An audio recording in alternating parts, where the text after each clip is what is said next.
เชิญติดตามรับฟังรายการสติมาปัญญาเกิดขอนอบน้อมคุณพระศรีรัตนตรัยคือคุณพระพุทธพระธรรมและพระอริยสงฆ์เจ้าขอความสุขความเจริญในธรรมจงบังเกิดมีแก่ออกตนญาติโยมท่านผู้ฟังทางบ้านที่กำลังติดตามรายการสติมาปัญญาเกิดทางสถานีวิทยุแห่งนี้เป็นประจำมื้อนี้อาตมาภาพกับท่านอาจารย์อินแปลงก็ได้มาพบมาพ่อกับออกตนญาติโยมเช่นเคย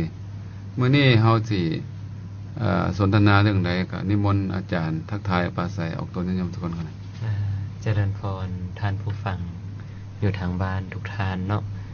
ที่ได้ติดตามฟังรายการสติมาปัญญาเกิด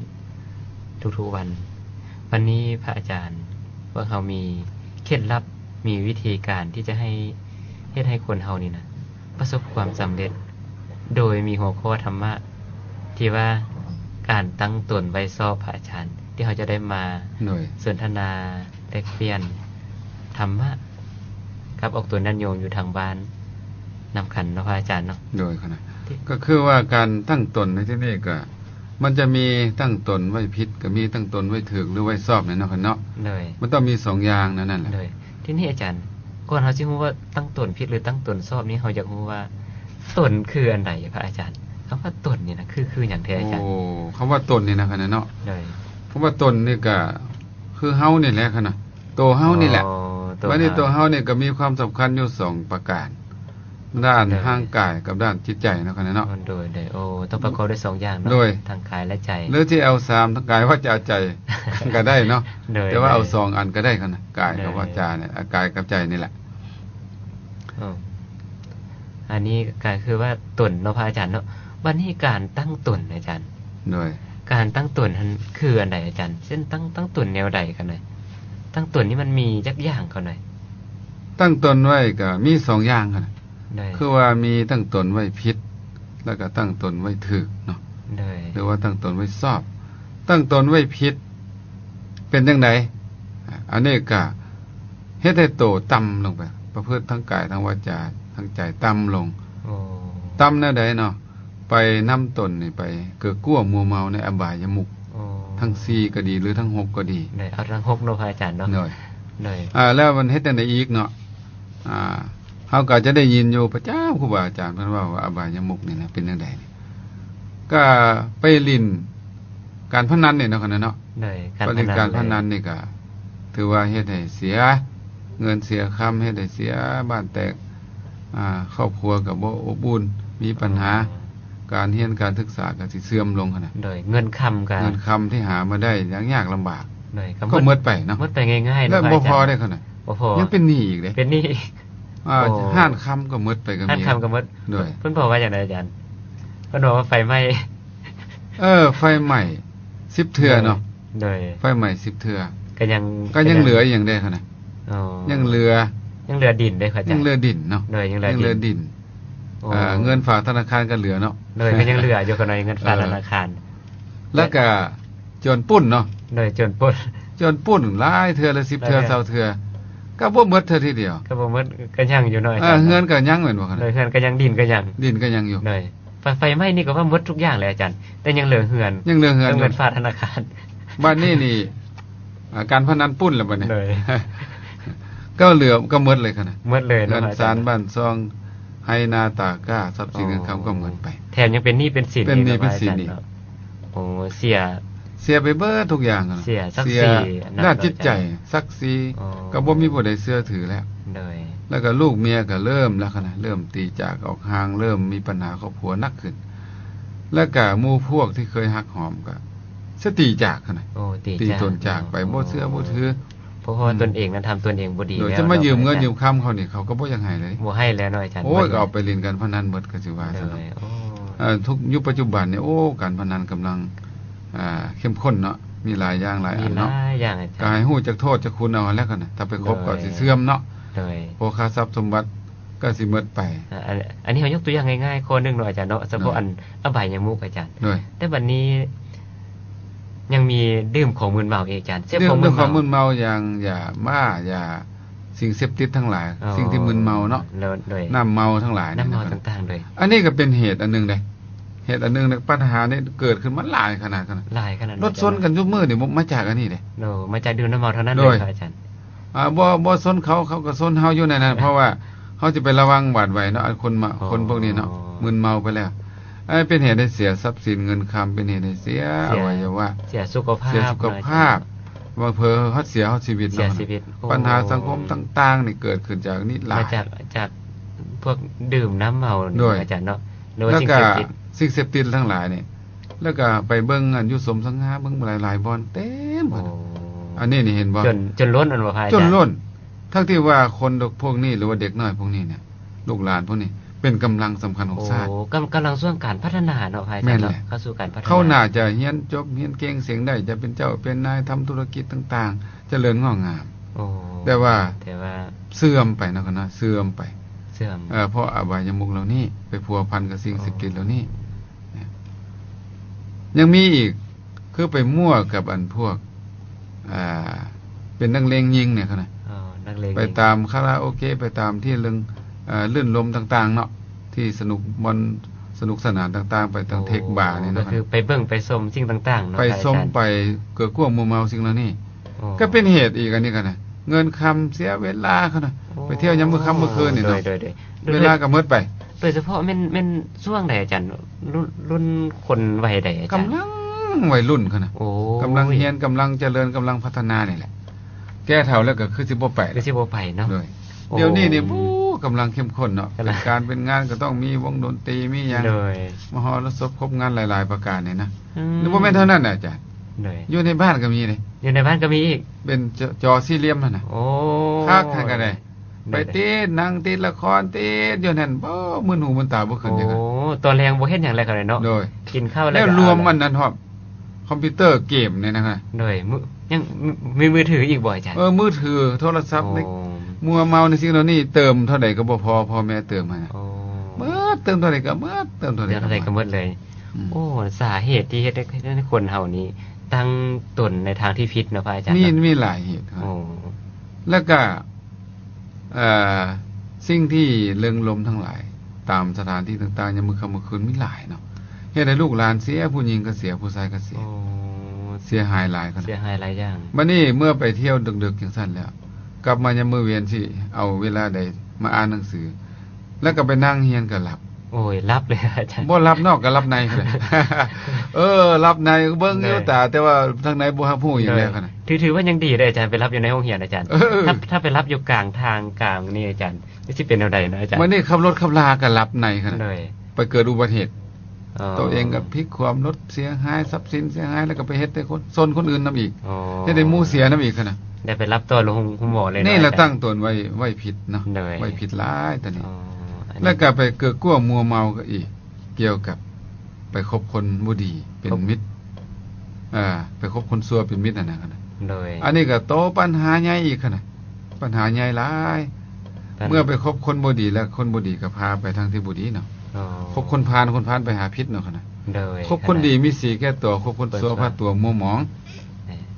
มัวหมองแล้วตั้งแต่มือเริ่มคบนะพาไปทางบ่ดีเว้าแนวสิ่งที่บ่ดีให้ฟังซักจุงไปในอบายมุขต่างๆเฮ็ดให้การศึกษาการเรียนถดถอย แต่ก่อนก็เคยเสียงได้เก่ง เลย เรียนหนังสือเก่งก็ลดลงเกรดก็ เคย ต่ำลงเนาะ เลย บางเทื่อก็ถือว่ารีไทร์ออกจากโรงเรียนถูกไล่ออกก็มีนะครับเนาะ อืม เสียอนาคตเสียน่าจะเจริญรุ่งเรืองเป็นทรัพยากรของชาติครับเสื่อมในเฮ็ดอีหยังก็บ่ได้ครับเสียเบิดเลย เลย เอาบ่กุ้มของตัวเองซ้ำ เลย อันนี้ก็เห็นในปัจจุบันเนาะครับเนาะ เห็นเลยเห็นกับตาเลย ให้กับตาเลยครับ ตั้งตนไว้ผิดเนี่ยนะ เลย แต่ว่าระดับสูงขึ้นมาอีกก็คือว่า ตั้งตนไว้ผิดนี่คือตั้งตนไว้ในทุจริตทั้งหลายครับ เลย ทุจริต เลยทุจริตนะคนไหน 10หั่นนะกายทุจริต อ๋อ วจีทุจริตมโนทุจริตประพฤติทั้งบ่ดีทั้งกาย เลย เช่นว่าฆ่าสัตว์ลักทรัพย์ประพฤติผิดกามเนาะ เลย แล้วก็ทางวาจา อันเลย วจีทุจริตก็คือ ตัวเนาะ เลย เป็นคนตัวว่าบ่เรื่องบ่จริงบ่แท้แล้วก็ด่ามักด่าคนอื่น ในทางเสียหายประนามประจานคนอื่น แล้วก็มักซับซ้อ ให้คนอื่นแตกแยกสามัคคี โอ้ กัน ปัจจุบันนี้มีหลายเด้อ มีหลาย พ เล ระ ย อจร คนน่ะอิจฉาพยาบาทกันตัวนี้แหละ เลยซับซ้อน แล้วก็เว้าบ่มีสาระประโยชน์บ่มีเข้า ได้ บ่มีมูล ได้ เว้าเอิ้นว่าเว้าลายเนาะ ได้ เว้าลา เว้าลาย ยเนาะอันนี้ก็ทุจริตเนาะ เลย แล้วก็ด้านจิตใจนะแห้งแล้วแล้วคนน่ะโลภอยากได้ของคนอื่นมาเป็นของตัวเอง บ่มีเมืองพอมีเท่าใดก็บ่พอ แล้วก็พยาบาทอาฆาตคนอื่นปองให้คนอื่น มีโอกาสก็สิฆ่าสิแกล้งสิเฮ็ดจังซั่นจังซี่เนาะแล้วก็ด้านอีกอันหนึงก็คือเห็นผิดคั่นน่ะ เลย มีความเห็นผิดว่าพ่อแม่ก็บ่มีคุณมีบุญอีหยังดอก เลย ให้ทานเฮ็ดบุญเฮ็ดทานก็บ่ได้บุญบูชาก็บ่ได้บุญบ่ เล มี ย หยัง บุญบ่มีบ้าบ่ บ่มีคั่นน่ะตายไปก็ โอ้ย แล้วไป แล้ว นะ ไปเลย เฮ็ดดีก็บ่ได้ดีดอกเฮ็ดชั่วก็บ่ได้ชั่วจังซี่น่ะ เลย ชาตินี้ก็คือสิบ่มีชาติหน้าก็บ่มีดอกไปนั่นนี่น่ะ โอ้ นรกสวรรค์บ่มีเด้อเว้าละล่าหลอกกันไปนั่นน่ะ เลย นั่นนี่นะ ถ้าหลงผิดนี่อันตรายเนาะพระอาจารย์เนาะ คนมีความเห็นผิดนะนี่มีตั้งตนไว้ผิดนะนี่นะครับบ่มีโอกาสสิเฮ็ดคุณงามความดีเลยครับ โอ้ มีแต่เฮ็ดแนวบ่ดีใส่ตัวเอ เล ง ยมีแต่ แล้วก็ถ้าเฮ็ดบ่ดีใส่ตัวเองอย่างเดียวก็ยังใครได้ขนาด เลย เฮ็ดบ่ดีต่อสังคมนี่นะ โอ้ เฮ็ดให้สังคมเดือดร้อนแม่นบ่ขนาด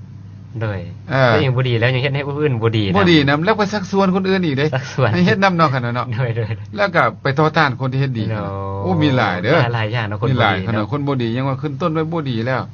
มันก็บ่ดีไปเบิดทุกอันทุกแนวเนาะขนาดเนาะ โดย อันนี้นี่ตั้งตนไว้ผิด เลยวันนี้พระอาจารย์ อืม เมื่อรู้ว่าตนเองนี่ตั้งตนบ่ดีแล้วพระอาจารย์ แต่ว่าอยากกลับตัวกลับใจเป็นคนใหม่ฉันอยากเป็นคนดี อยากเป็นคนที่มีความรู้ความสามารถเป็นคนที่ว่าสังคมนับหน้าถือตา เป็นคนที่ประสบความสำเร็จในชีวิตอาจารย์รู้ว่าตนเองนี่ผิดมาเลยเด้อยากเปลี่ยนแปลงตนเองนี่อาจารย์ทำอีกเลยอาจารย์เฮาสิมีวิธีแก้ไขแนวใดมีวิธีเดินทางแนวใดอาจารย์ โอ้ นี่สำคัญขนาดถ้าผู้ใดเฮ็ดผิดเฮ็ดบ่ดีไปแล้วเนี่ยรู้สึกสำนึกตัวว่าเฮาตัวเองบ่ดีบ่งาม คิดจะแก้ไข อันนี้เริ่มแล้วเด้ขนาดเริ่มดีแล้วขนาด เริ่มดีบ่อา โด จาย รย์โอ้ บางคนจะพวกนึงนี่ คือว่าเฮ็ดอีหยังไปนี่บ่ฮู้ตัวขนาด อ๋อ บ่ฮู้ตัวว่าตัวเองยังเพ้อยังคิดว่าดีอยู่ คนนั้นบ่มีโอกาสที่ได้เป็นคนดีได้เลย โอ้ เพิ่นบอกว่าคนใดเฮ็ดบ่ดีทั้งกายทั้งวาจาทั้งใจไปแล้ว แล้วฮู้ว่าตัวเองบ่ดี เริ่มคั่นน่ะ เริ่มต้น สิ ใหม่ เริ่มต้นเริ่มสิเป็นคนดีแล้ว อ๋อ หรือว่าผู้ใดฮู้ว่าตัวเองเป็นคนบ่ดี คนพาลแล้วก็เป็นคนพาลเนาะแล้วก็ปรับปรุงตัวไปคบบัณฑิตคั่นน่ะคบคนดีนะ เลย เริ่มต้นนี่เฮาต้องไปคบคนดีซะก่อนคั่นน่ะคบคนดี คนดีคือเฮ็ดนั่นได้แดก็คือมีกายวาจาใจที่ดีนะครับนักปราชญ์บัณฑิตถ้าตัวเอาปัจจุบันเนาะ เลย เฮาอยากเป็นคนดีด้านใดล่ะ อยากเป็นคนเรียนเก่งเสียงได้ เป็นคนเรียนเก่ง เฮาก็ต้องคบหมู่คนที่เขาเจ้าเรียนเก่งเสียงได้ คนที่ฉลาดลักแหลม คนที่ประพฤติตัวดีเช่นว่าบกเกือกกลัวมัวเมาในอบายมุขที่เว้าไปนั่นเนาะ เลย อบายมุขนี่มันมีทั้งเกียรติค้านพร้อมในคั่นน่ะ โอ้มีเกียรติค้านมี เที่ยวกลาง ขี้ คื ร้าน พร้อมเนาะ นั่นแหละรวมถึง6คั่นน่ะ เลย ต้องไปหาคบมิตรที่บ่เป็นอันนี้ เลย มิตรคนใดในพาไปทางเสื่อมเสีย ทางบ่ดีบ่งามบ่ครบพุ่นน่ะ โอ้ถ้าไปพบคนดีนี่เนาะ จันซักนำไปทางดี อาจาร นะ ย์สักนำไปทางดี ด้วยนำไปทางดี โอ้อย่างเช่นยกตัวอย่างด้วยอาจารย์เช่นว่าคบคนที่มักไปวัดไปวาบอกว่าอาจารย์ ด้วย เป็นคนที่มักศึกษาเรียนรู้นี่เนาะอาจารย์ ถ้าคบคนไปวัดไปว่าเขาเจ้าก็สิพาเฮาไป เบื้องต้นนี่ให้ทานเนาะ เลย ให้ทานก่อนฮู้จักบริจาคทานมีน้ำใจเพื่อแผ่ต่อเพิ่นมนุษย์ แล้วก็ต่อไปก็ฮู้จักฟังธรรมแล้วเขาน่ะ เลยโอ้ เข้าวัดก็ฟังธรรมเนาะ ฟังธรรมพร้อม ฟังธรรมก็จะได้ฮู้บาปบุญคุณโทษ โอ้ สิ่งที่ดีบ่ดีบ่งามอบายมุขเป็นจังไดเสื่อมเสียแนวใดครูบาอาจารย์เพิ่นก็สิเทศน์ให้ฟัง อ๋อ หรือก็แนะนำให้ฮู้จักอ่านหนังสือธรรมะ โอ้อ่านหนังสือธรรมะ แล้วก็แนะนำให้ฮู้จักฟังมันมีแผ่นซีดีเนาะ โดย ฟังธรรมะเรื่องรายการวิทยุ ได้ เช่นรายการสตรีมาปัญญาเกิดนี่เนาะ เลยผู้ใช้ว่ากำลังดังปัจ โด จุบั ย นเนี่ยอาจารย์ ก็เปิดแห้งกระดังกันแล้วก็ได้แห้งเปิดแห้งดังเนาะ ได้ อันนี้ก็ อ๋อ ครูบาอาจารย์เพิ่นก็เอาแต่สิ่งดีๆงามๆมาแล้วมาสอนมาเว้าให้ฟังเนาะ ได้ สิ่งที่บ่ดีบ่งามเพิ่นก็ว่าบ่ดีเนาะ โดยแม่ สิ่ง น ที่ดีเพิ่นก็ว่าดี สักนำไปทางศีลทางธรรม โอ้แล้ว ฮู้จักประพฤติปฏิบัติธรรมไหวพระทุตมนต์ฮู้จักจำศีลเนาะ โดยทักษะศีล รักษาศีล หน่อย เจริญภาวนาเมตตาไปจังซี่นะ โอ้ ฟังเทศน์ฟังธรรม จาก ให้ละชั่วประพฤติดีนี่แล้วกันนะ โดยจากอันนั้นเนาะพระอาจารย์เนาะ จ้าบอกว่าผู้คนที่บ่เคยเข้าวัดฟังธรรมเนาะอาจารย์เนาะคบคนดีแล้วเนาะเนาะคบกัลยาณมิตรผู้ที่มักเข้าวัดเข้าวาแล้วซักนำไปให้ศีลไปทานเนาะอาจารย์เนาะไปให้ทานรักษาศีลเริ่มตั้งแต่ต้นนี่จนถึงสูงสุดแล้วนี่อาจารย์เนาะโดยอันนี้เรื่องนี้นะถ้าจะให้เปลี่ยนพฤติกรรมก็ต้องเปลี่ยนทั้งกายทั้งวาจาทั้งใจที่ดี เพิ่นบอกว่าการตั้งตนใหม่นี่คือตั้งตนไว้ถูกไว้ชอบเนี่ยเนาะตั้งตนแนวใดแด้ว่าติตัวเองบ่มีศรัทธาก็ทำตัวเองให้มีศรัทธาโอ้เดี๋ยวนี้เฮาบ่มีศรัทธาเนาะพระอาจารย์เนาะเฮาฮู้ได้จังได๋ว่าเฮาบ่มีศรัทธาเฮาเป็นคนบ่เชื่อบ่เชื่อพระคุณพระศรีพระพุทธพระธรรมพระสงฆ์บ่เชื่อและบ่เชื่อว่าบาปมีจริงบุญมีจริงบ่เชื่อนรกสวรรค์บ่เชื่อคุณพ่อคุณแม่บ่เชื่อศาสนิศาสนาซื่อว่าเฮาบ่มีศรัทธากันโอ้เนี่ยพระอาจารย์ยังมีคำว่าเชื่อแท้บ่เชื่อแท้เนี่ยพระอาจารย์ซื่อว่ามีศรัทธาบ่พระอาจารย์ยังบ่มั่นใจนะว่ามีแท้หรือบ่มีอาจารย์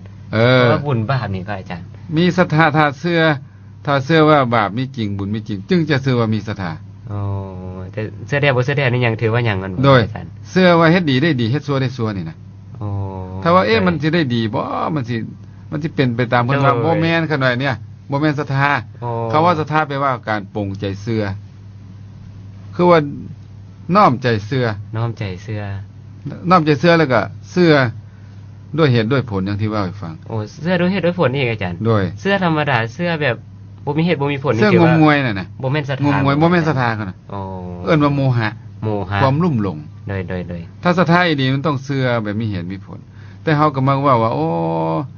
ศรัทธาที่บ่ประกอบด้วยปัญญามันงมงวยน่ะความจริงในศรัทธาเนี่ยมันก็ต้องมีปัญญาอยู่แล้วจังเชื่อน่ะถ้าเฮาเชื่อสเปสปะมันบ่แม่นศรัทธามันเป็นโมหะคั่นน่ะเป็นโมหะความหลงถ้าคนมีศรัทธาอยู่นี่เชื่อในพระคุณพระศรีไตรเชื่อว่าเฮ็ดดีได้ดีเฮ็ดชั่วได้ชั่วเชื่อว่ากรรมนะผลของกรรมเนาะมันต้องเป็นคนมีปัญญาได้คั่นน่ะฟังมาดีแล้วฟังมาดีแล้วเนาะฟังมาดีแล้วศึกษามาดีแล้วเบิ่งแบบอย่างที่ดีแล้วเลือกแล้วเลือกที่ดีงามแล้วจริงค่อยเชื่อเนาะแม่นเจ้าสิเชื่อคั่นน่ะเฮาสิเฮ็ดอีหยังลงไปนะเฮาก็ต้องศึกษาเรียนรู้ซะก่อนแม่นบ่บ่แม่นว่าเขาเจ้าเว้าแล้วเอารถอันนั้นคนบ่มีปัญญาหรือคนมีโมหะนะครับอันนี้ก็คือดำเนินไปสู่เป้าหมายหรือว่าการตั้งตนชอบเนาะพระอาจารย์หลังจากเฮามีศรัทธาแล้วเฮาควรที่จะดำเนินไปขั้นใดต่อพระอาจารย์ขั้นใดเนาะถ้าสมมุติว่าเฮาจะเอาหลักธรรมของพระพุทธเจ้ามาเว้าตื่มเนาะเฮาจะเฮ็ดอีหยังจะประสบผลสำเร็จแม่นคั่นน่ะเนาะจะทั้งโลกก็ดีทั้งธรรมก็ดีเนาะต้องมีคุณธรรม4ข้อคั่นหรือว่าอิทธิบาท4เนาะอิทธิบาท4แปลว่าคุณเครื่องหรือว่าคุณธรรมที่เฮ็ดให้ประสบผลสำเร็จทุกด้านโอ้ต้องมีหลักธรรมข้อนี้เนาะมีหลักธรรมประจำใจไว้เลยเนาะประจำใจก็มี4ข้อก็ข้อที่1ก็คือสันทะต้องมีความพอใจเอายกตัวอย่างซะว่าเฮาเรียนเป็นนักเรียนเนาะเป็นนักเรียนเฮาต้องมีความพอใจในการเรียนของเฮาเพราะว่าเห็นประโยชน์ว่าการศึกษาเรียนนี่เฮ็ดให้เฮาอ่านหนังสือได้เฮ็ดให้เฮามีสติมีปัญญาหูแจ้งตาใสเฮ็ดให้เรามีอนาคตที่สดใสให้เราเป็นเจ้าเป็นนายหรือทำมาค้าขายทำธุรกิจนี่หยังก็ต้องอาศัยการศึกษาเรียนนี่แหละซะก่อนเฮาเห็นประโยชน์ของการศึกษาก่อนเนาะแล้วเฮาจึงจะมีความพอใจเฮาจะเจริญขึ้นมาจากดินสู่ดาวได้นี่นะขาดจะบ่ได้คือปัญญาปัญญามาจากมาจากการเรียนคั่นมาจากการเรียนการเรียน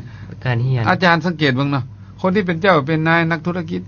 เป็นคนมีปัญญาหมดได้คั่นอ่านหนังสือออกเบิดทุกคนได้ถ้าอ่านหนังสือบ่ออกสมเลขก็บ่ได้นี่บ่เป็นบ่ได้ดอกขน้อยว่าเนาะเป็นบ่ได้ขนาดลูกชาวไร่ชาวนานี่นะมันก็ยังอ่านหนังสมเลขได้ยังเฮ็ดเลขบวกลบคูณหารได้นี่นะ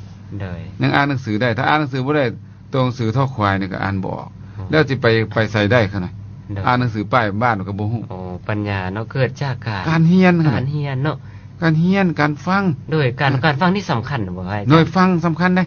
แต่ว่าจะเป็นนักปราชญ์เนาะคั่นน่ะต้องมีสุจิปุรินะสุก็คือต้องฟังต้องเรียนต้องอ่านต้องศึกษาในโรงเรียนและก็นอกโรงเรียนเพราะว่าประสบการณ์ต่างๆหลายด้านเกิดจากการสนทนานอกโรงเรียนก็มีประสบการณ์ด้วยตัวเองก็มีเนาะแล้วก็สุจินี่ก็ต้องคิดหำฮอนหรือว่าหินต่อง โดย หาเหตุหาผล หาเหตุหาผลว่า โดย เป็นหยังจึงเป็นแนวนี้แล้วก็ ผลดีผลเสียเนาะ โดยผลดีผลเสีย โดยเฮ็ดอีหยังก็ต้องคิดอ่าน ตัวนี้ต้องมีจินตา มีความคิด จุจิเนาะก็ได้เนาะ เอามาคิดทำฮอน โดย ปู่ก็นี่ถามเขาน่ะ เมื่อบ่เข้าใจ บ่เข้าใจเฮาเฮียนไปบ่เข้าใจอย่าเก็บความสงสัยว่าเป็นขี้เมียงเนี่ยจิตใจ อ๋อ ต้องถามครูตามครูบาอาจารย์ถามผู้ใดก็ได้หมู่พวกบ่ต้องย่านเขาว่าเฮาโง่ดอก โอ้สมมุติว่าถ้าบ่เข้าใจปัญหาชีวิตนี่เนาะพระอาจารย์ ถ้าถามคนที่ประสบผลในชีวิตน่ะ โดย ทำงา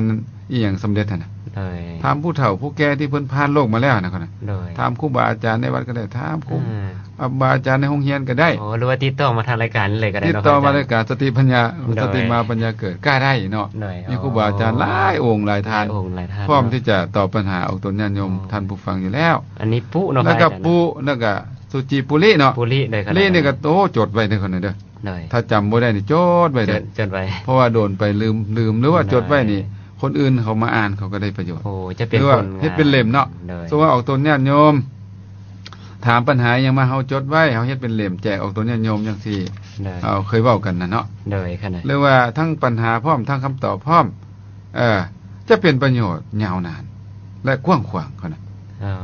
เพราะว่าฟังนี่มันบ่ทันนี่อ่านซ้ำแล้วซ้ำอีกโอ้ ได้ มีประโยชน์หลายหรือไปเอาแผ่นมาฟังแล้วฟังอีกกอไปกอมาเนาะ อ๋อ รีไปรีมานะอันนี้นี่คือ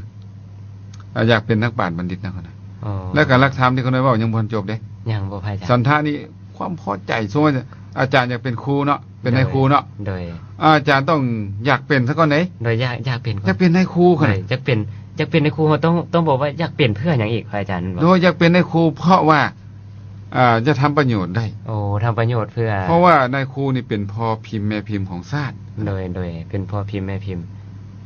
เป็นพ่อพิมพ์แม่พิมพ์ของชาติและเฮ็ดให้คนอ่านหนังสือบ่ได้เกิกหนังสืออ่านหนังสือออกเฮ็ดให้คนมีดวงตาสัพปัญญาเฮ็ดให้คนหูแจ้งตาใส โดยเป็น เนาะ แสงสว่างเนาะอาจารย์ ด้วยเป็นแสงสว่างหรือว่าเป็นคนสร้างบุคลากรของชาติ โอ้เป็นหัวใจเลยตัว เป็น พระ หัวใจ าจารย์ ของชาติเลยค่ะ โอ้ ครูนี่นะ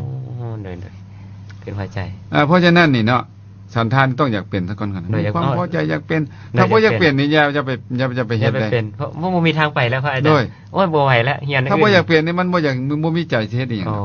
เมื่ออยากเป็นนั้นแล้วเนาะต่อ ได้ ขอต่อไป ได้ วิริยะมีความเพียรได้ขนาด โอ้เมื่อจะเป็นแล้วต้องมีค อ วาม ยาก เพียร อยากเป็นแล้วก็บ่แม่นนั่งอยู่ซื่อๆขนาด ได้ ต้องหำเฮียนต้องมีความเพียรภาคเพียรพยายามนักเอาเบาสู้เพิ่นเฮียนจังไดก็เฮียนนํเพิ่นนั่นแหละเพิ่นให้เฮ็ดจังไดก็เฮ็ดตามครูเพิ่นน่ะเนาะเพิ่นแนะนำวิชาการเพิ่นนั่น เล น่ะ ย อยากเป็นครูกันย่างตามห้อยครูเขาน่ะ โอ้อยากเป็น เพิ่นพาเฮ็ดหยังก็เฮ็ดเนาะ ตามให้ครู เขาก็สิได้เป็นคือเพิ่นนั่นแหละ โดยจะเป็นพระก็ ย่างตามห้อยพระเนาะอยากเป็นหมอก็ตามห้อยหมอ โดย วิทยานี่ขาดบ่ได้เด้อคนนั้น โด เด้อย เอาวิทยาน้องหัวใจเลยแล้วพระ หัว อา ใจ จารย์ เขา เนาะ น่ะ โอ้วิทยาวันนี้ไม่มีความเพียรแล้วพระอาจารย์ ยังมีอันใดอีกอาจารย์ เมื่อมีความเพียรแล้วยังบ่พอค่ะนะ ยังบ่พออีก ต้องมีจิตตะความเอาใจใส่ โอ้เอาใจใส่ เอาใจใส่นี่หมายความว่าเอาใจของเฮานี่ไปใส่ในเวียกในงานที่เฮา โอ้ เฮ็ดนั่น เอาปัจจัยใส่ในวิสา บ่ปล่อยทิ่มเขาน่ะ บ่ปล่อย ถ้าบ่เอาใจใส่นี่อยากเฮ็ดก็เฮ็ดบ่อยากเฮ็ดก็บ่เฮ็ด โอ้สมมุติมื้อนี้โอ้เฮียนเต็มที่เลยอาจารย์แต่เช้าจนค่ำแต่เช้าจนค่ำมื้ออื่นโอ้ยบ่ไหวแล้วสดเสย สดเสยนอนพักผ่อนบ่แม่นอันนั้นเอาใจใส่ต้องใครว่าถ้าสมมุติว่าอยากเป็นครูนี่ก็มีความเอาใจใส่ตลอด จนว่าฟันก็เป็นนายครูเขาน่ะ โอ้ คิดแต่เรื่องที่เป็นนายครู อ๋อ จนขึ้นสมองเขาน่ะ โดย ขึ้นสมองเลย ต้องเป็นนายครูให้ได้ภาวนาเอารถ โ ภาวนาเอาใจใส่ในขณะนั้น ตัวนี้ เอาใจใส่การศึกษาห้ามเฮียนน่ะเนาะให้ได้ให้ฮู้ให้แจ้งให้ได้ ให้เข้าใจให้ได้ บทเรียนแต่ละอย่างบ่ว่าจะเป็นครูสอนมันต้องไปสอนคนอื่นเขานะ โดย ถ้าเฮาเฮียนแล้วบ่เข้าใจสิไปสอนไปได้ โอ้ เนาะ การที่จะสอนคนอื่นเนาะอาจารย์ ต้องสอนตัวเองก่อน ต้องสอนตัวเอง โด ก่อย น ตัวเองต้องเก่งซะก่อน ให้ฮู้จริงก่อน แม่นฮู้จริงฮู้แจ้งฮู้ โอ้ ฮู้จำฮู้เทิงเข้าเทิงหั่นน่ะเอาใจใส่เนาะ โดย บ่ปล่อยบ่ปะว่าซั่นต่อไป แต่ละเว้นแต่ละวันนี่ต้องใส่ใจตลอด อ่านบทเรียนศึกษาอยู่นั่นอันนี้ก็ข้อที่3เนาะองค์คุณสมบัตินะ โดย ข้อที่4นะขณะต่อไปเนาะ โดยข้อที่ วิ สี่ มังสานี่ตัวสำคัญที่สุดขนาดตัวปัญญาเนี่ยเฮ็ดอีหยังก็ต้องใส่ปัญญาเฮ็ดเวียกเฮ็ดงานเฮ็ดไทยใส่นาผู้ใดเฮ็ดนาได้เข้าหลายเนี่ยใส่ปัญญา ใช้ปัญญาบ่ โดย ต้องใช้ปัญญานะบ่ครับ เอ้าเฮ็ดนาอาจารย์สิไปเฮ็ดนาถึงโคกถึงภูสิได้บ่ล่ะ โอ้ยบ่ได้เลยครับอาจารย์ ต้องเบิ่งโอ้บ่อนดินดำน้ำซุ่มบ่อนโอ้บ่อนนี่ ได้ น้ำบ่ท่วมตัวบ่อนนี่เป็น น้ำบ่ท่วม มีปุ๋ยมี โดย อุดมสมบูรณ์นี่ โดยห้อยบ่กิน ฮู้ได้จังได๋คั่นน่ะ ได้ ฮู้สังเกตเบิ่งสังเกตเอา ได้ โอ้ต้นไม้งาม ต้ หญ้าน ไม้าม งางมเนาะ หญ้างาม แล้วก็มีขี้กระเดือนหลายอันนี้ โด เลย ย นะ แหล่งน้ำดีบ่ โดยถ้าหากว่าบ่งามเฮ็ดจังได๋คั่นน่ะก็ใช้ปัญญาอีก โดยใช้ปัญญา เอาฝุ่นใส่คั่นน่ะฝุ่นชีวภาพฝุ่นขี้งัวขี้ควายปรุงแต่งขึ้นมาเนาะ โอ้ปรุงแต่งเอาเนาะพระอาจารย์ โดย ปรุงแต่ง แล้วฮู้จักเลือกคัดสายพันธุ์ข้าวพันธุ์ พันธุ์ ที่ ข้าว จะมา อีก ปลูกเม็ดพืชนั่นแหละจะมาปลูกแล้วก็ฤดูกาลที่จะเพาะปลูกก็ต้องฮู้อีกคั่น ต้อ น่ะ งฮู้ฤดูอีก แม่นล่ะ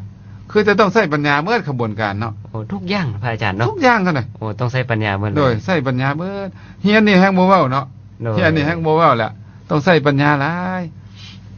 การที่ใช้ปัญญาก็เขาน้อยเว้าให้ฟังไปแล้วว่าสุจิปุรินี่ สุจิบุรีเนาะที่ หัวใจนักปราชญ์นี่เด้ โดยโอ้ สุจิก็โอ้ยจะแม่นมันฟังแล้วผู้ใดเว้าอันใดมีเหตุผลก็ฟังแล้วจิก็คิดแหละหำฮอนหาเหตุหาผลถ้าเฮาบ่หำฮอนมันบ่เข้าใจกันนะบ่หำฮอนบ่หินตองบ่เข้าใจบ่ลึกบ่ซึ้งเนาะบ่ค้นบ่คว้าจังซี่นะบ่ลึกบ่ซึ้งแล้วก็ปู่นี่ก็ถามอันใดบ่เข้าใจให้มันต้องเข้าใจให้ได้ แล้วก็ลีก็จดบันทึกไว้ข้อมูลเนาะบ่ให้มันเสียไป ความจำคนมันก็สัญญาอนิจจานี่คั่นน่ะบ่เที่ยงเด้ลืมก็มื้อนี้จำได้อยู่มื้ออื่นอาจจะลืม มื้อความ เลอะ จำ ไป เพราะฉะนั้นเนาะควรบันทึกจดจำไว้ นี่แหละ ให้ คั่น ดี น่ะถ้าผู้ใดสิเฮ็ดอีหยังประสบความสำเร็จนี่ตั้งตนไว้ชอบจะหมายความว่าเฮาอยากจะเป็นนายครูจะเป็นหมอเฮาอยากเป็นอีหยังก็อย่าฮอดนายกฮอดประธานประเทศก็ได้คั่นน่ะ โดย แต่ว่าต้องมีคุณธรรมเหล่านี้ ต้องมีคุณธรรม โดยมีคุณธรรมหลักธรรมเหล่านี้กำกับนำเนาะ กำกับโดย หรือว่าเขาจะไปสู่จะได้มนุษย์สมบัติสวรรค์สมบัตินิพพานสมบัตินี่ก็ต้องมีหลักธรรมเหล่านี้คือกันในขณะสันทาก็ต้องมีความพอใจสมมติว่าอาจารย์อยากจะไปเป็นเทพบุตรเทวดา อาจารย์ก็ต้องมีสันทาอยากเป็นนะ โดย วิริยะก็ต้องมีความเพียรในการเฮ็ดบุญเนาะ โดย ให้ทานรักษาศีลเจริญเมตตาภาวนาเนาะจิตตะเอาใจใส่ในการเฮ็ดนั่นน่ะเอาใจใส่ฮอดมือฮอดเว้นฮอดยามก็ต้องไปต้องเฮ็ดฮอดเวลาไหวพระแล้วก็ไหวเนาะ เวลานั่งสมาธิก็นั่งโอ้เวลาประจำศีลมื้อนี้วันพระก็ไปจังซี่นะคั่นน่ะแล้ววิมังสานะก็ต้องใช้ปัญญาแน่นอนล่ะอันนี้ปัญญาเฮาฟังอีหยังก็ต้องหินตองด้วยปัญญาซะก่อนจะไปได้ดีคั่นน่ะคนมีปัญญาเฮ็ดหยังจะไปได้ดีเนาะนี่ก็ การ ตั้งตนไว้ชอบ ตั้งตนไว้ชอบ ยังบ่หมดเท่านี้เนาะคั่นน่ะเนาะตัวเองบ่มีตัวเองเป็นคนขี้ที่ก็ต้องทำตัวเองให้เป็นคนบริจาคทาน ตัวเองบ่มีศีลก็เฮ็ดให้มีศีลซะนะตัวเองเป็นคนมิจฉาทิฏฐิเห็นผิดเนี่ยเนาะก็เฮ็ดให้เป็นคนเห็นชอบเป็นคนมีปัญญา ตัวเองเป็นคนอันธพาลคนบ่ดี เกิดกลัวมัวเมาหน้าบายมุกก็เฮ็ดให้ตัวเองเป็นคนฮู้ผู้ดีเป็นนักปราชญ์บัณฑิตจังซี่นะครับตั้งตนจังซี่นะ โดย เนาะบัดนี้ต่อไปนี่เป็นจังไดเนาะเมื่อมีเฮ็ดอันนี้แล้วน่ะผลของมันเนาะคั่นน่ะเนาะ โดย เมื่อกี้นี่เหตุมันว่าคั่นน่ะ เหตุโดย อาจารย์เว้าเหตุมันบ่ ตั้งตนว่าชอบหรือว่าตั้งตนที่บ่ชอบ หรือว่าตั้งตนถูกต้องหรือตั้งตน มี ที่ สาเหตุจังไดแม่นบ่อาจารย์ถามมัน โดยสาเหตุ สาเหตุนี่ก็เว้าให้ฟังเนาะ โดย อันดับหนึ่งคั่นน่ะกัลยาณมิตร โดย ถ้าสิตั้งชอบนะ โดยตั้ง ถ้าตั้ง ชอบ ตัวนี้ผิดปาปมิตร ปาปมิตรคือก็คือ มิ การ ตรซัว โดยการคบคนบ่ดีนั่นเอง โดย อาจารย์ อาเสวนาแหละคั่นน่ะ โดย จะพาลานังน่ะคบคน โดย บ่ให้คบคนพาลนั่นแหละถ้าคบคนพาลมื้อใดแล้ว โอ้คบคนชั่วพาตัวมัวหมองคั่นน่ะคบคนดีมีสีแก่ตัวคบคนชั่วพาตัวมัวหมอง โดย คบคนพาลเป็นนำไปหาผิดคบบัณฑิตบัณฑิตนำไปหาผลคือความเจริญเนาะ โดยกันนะ หมายความว่าเริ่มต้นคบคนเลยคั่นน่ะ เริ่มต้น เฮาคบคนบ่ดีจะเว้าแนวบ่ดีให้ฟังพาเว้าให้ได้ยินสิ่งบ่ดีและพาเฮ็ดสิ่งบ่ดี โดยทางพาเว่าสิ่งที่บ่ดีอยู่แล้วเนาะพระอาจารย์ โดย แล้วก็พาเฮ็ดสิ่งที่บ่ดีนำ เมื่อก็คิดบ่ดีนำได้คั่นน่ะ โดยคิดบ่ดีนำอีก โดย โอ้ ครบสามเลย โด เนาะ ย บัดนี้เฮาสาเหตุที่จะตั้งตนไว้ชอบก็คือว่าคบบัณฑิตเนาะ คบบัณฑิตกัน คบคนดีคั่นน่ะ โดย คบหมู่ดีเพื่อนดี เพิ่นบอกว่าคบหยังครับอาจารย์คบสัตบุรุษเนาะพระอาจารย์ สั เนาะ ตบุรุษก็คือ สัตบุรุษ กัลยาณมิตรคือคนดี โดยเมื่อคบแล้วนี่ก็บ่ควรที่จะคบเฉยๆเนาะพระอาจารย์เนาะต้องฟังคำสั่งสอนของท่านอีก แน่นอนล่ะคั่นอันนี้แน่นอนแหละ อ๋อ คบซื่อๆบ่มีคั่นน่ะ บ่มีเห็นบ่ โดยบ่มี ถ้าใจจะคบแล้วมันต้อง มัน มี มัน ควา ต้อ ม ง หวั ชอบนิยมละ โดยชอบนิยมและอยากศึกษาอยากทำเฮียนอยากเอาผู้นั้นเป็นแบบ เป็นแบบอย่าง คืออยากเป็น เป็นตัวอย่าง แบบผู้นั้น โดย อาจารย์ว่าแต่ละบ้านละเมืองนี่มีบ่ โอ้มีแท้พระอาจารย์มี แสดงว่ามีตัวอย่างสองอย่างตัวอย่างเนาะ โดย ตัวอย่าง โดยขนาด บ่ดี ตัวอย่างบ่ดี และตัวอย่างดีเนาะ โดย นั่นเมื่อมีตัวอย่างนั่นแหละเฮาก็เบิ่งเอาเนาะ โดย เฮาสิดำเนินตามตัวอย่างใดเนาะ โดย ถ้าเฮาดำเนินตัวอย่างบ่ดีเห็นว่าผ ลออกมาเป็นจังได๋ ผลออกมาโดย สมมุติว่าไปคบคนกินยาบ้าเป็นจังได๋ โอ้ก็สิติดยาบ้าอาจารย์ก็สิได้กินยาบ้าคื ไป อกัน คบคนที่มักดื่มน้ำเมา แล้วก็สิดื่มแล้วก็สิอันเป็นคือกับเจ้านั่นแหละ เนาะ อาจารย์ ไปคบคนขี้ข้าน โอ้ขี้ค้านคือกันนั่นแหละ ขี้คร้าน อา คือ จาร กัน ย์ เนาะ โดย ไปคบคนที่บ่มักห้ามมักเฮียนน่ะนะเขานะมักเที่ยวมักเล่นกลางค่ำกลางคืนน่ะเป็นจังได๋เขาน่ะ ก็สิเป็นอันนั้นคือกัน เป็นคือเขาเจ้า ป็น เบิด คือ เลยเนาะ ขเลย แสดงว่าคบคนเส้นใดเป็นคนเส้นนั้นน่ะ โดยเป็นคน โอ้ เส้ อันนี้ก็ เลย แน่นอนพุทธเจ้าตรัสทำพองไว้ยังเวเสวติตาทิโสคบคนเส้นใดแบบใดจะเป็นคนเส้นนั้นแบบนั้น โดยขนาด เรื่องแท้เรื่องจริงเนาะอันนี้ โด เนาะ ยเรื่องแท้เลยของแท้เลยครั เพราะฉะนั้นพุทธเจ้าตรัสอเสวนาจะพาลานังไว้แล้วเนาะ โดย คือมงคลขอเทมอิดเลยเขาน่ะการคบคนที่สำคัญที่สุดถ้าเลือกได้ก็อยากให้เลือกคบคนดีถ้าเลือกได้นะเขาน่ะเนาะ โดย มีฤาษีสอนลูกเขาน่ะบางบทบรรดาบทฤาษีนะสอนลูกบอกว่า ในสมภูทวีปนี้ถ้าบ่มีคนประพฤติทางกายทางวาจาทางใจที่ดีก็บ่ต้องคบให้อยู่ผู้เดียวซะ โอ้อยู่ผู้เดียวดีก่อน ดีกว่า พระอจรย์ ว่าซั่น โอ้ ถ้าบ่มีผู้ใดคบบ่มีผู้ใดประพฤติทางกายทางวาจาทางใจที่ดีให้อยู่ผู้เดียวซะดีกว่า ดีเพราะเหตุใดจึงดีพระอาจารย์ เพราะว่าจะบ่เฮ็ดให้เฮาต่ำลงกัน โอ้ยังน้อยยังอยู่ ยังทรงโตเนาะ ยังทรงตัวไว้ ยังทรงโตเฮาเฮ็ดจังไดก็ยังเฮ็ดนั้นอยู่ โดยโดย อันนี้มันจะต่ำลงเป็นดึงเฮาลงต่ำในขณะนี้ โอ้โดย ต่ำคนอยู่ที่สูงกับที่ต่ำเนี่ยอาจารย์ถ้าดึงแข่งกันเนี่ยอาจารย์ว่าผู้ใดสิชนะ โอ้ยผู้อยู่ต่ำชนะแท้ ช พระ นะ อาจารย์ แท้กิ้งเลยแมันว่าขนาด เลยกิ้ง เขาบ่ เลย ได้ออกแฮงเขาเอาตัวน้ำหนักเขาเจ้า เลย ซื้อเฮาก็บ่ไหวเลยเด้ โดยแม่นแล้วครับ แต่นั้นเด้ขนาดมันคนต่ำแม้แล้วน้ำเป็นหยังค่อยมักไหลลงไปบนต่ำล่ะขนาด โอ้โดย เป็นหยังค่อยมักไหลลงบนต่ำ เพราะว่าน้ำมันไหลลงต่ำมันลงง่ายพระอาจารย์ มันลงง่ายเนาะ โดยลงง่าย แต่ว่าสิให้ไหลขึ้นภูนี่ได้ซั่นน่ะ โอ้ยยากที่สุด ยาก เลยพ เนาะ ระอาจารย์ บัดนี้ก็คือการจิตใจของเฮาเนี่ยนะก็มักไหลลงต่ำคือกันครับ โอ้ มักไหลลงบนต่ำบนบ่ดีบ่งาม แต่จะให้มันขึ้นทั้งสูงนี่โอ้ยากขนาดยากคือเพิ่นว่ากิ้งโคกขึ้นเขาขึ้นภูเนาะยากพายเรือลองน้ำสะดวกสบายครับแต่พายเรือทวนกระแสน้ำมันต้องใส่เรือใส่แรงใส่ความเพียรใส่ท่อใส่พายโอ้ยใส่ความเพียรเฮ็ดคุณงามความดีก็คือกันเฮ็ดคุณงามความดีนะต้องใส่วิทยาอุตสาหะได้อย่างเฮาเว้าเมื่อกี้เนี่ย ต้องฝืนจิตใจ สันทะ ต วิ น ท เอง ยาจิตตะวิมังสาเนาะ โดย ต้องฝืนเฮ็ดทุกอย่างแม่น โด บ่ ยฝืนให้ทุกอย่าง สิไปวัดไปวานี่นะบ่แม่นง่ายเด้ขนาดเนาะ โดย มีหมู่2คนหมู่หนึงบอกว่าเฮ้ยเสี่ยวไปตึกแหบ่เฮ้ยหมู่ไปฟังอันวงดนตรีได้มื้อเนี่ย โดย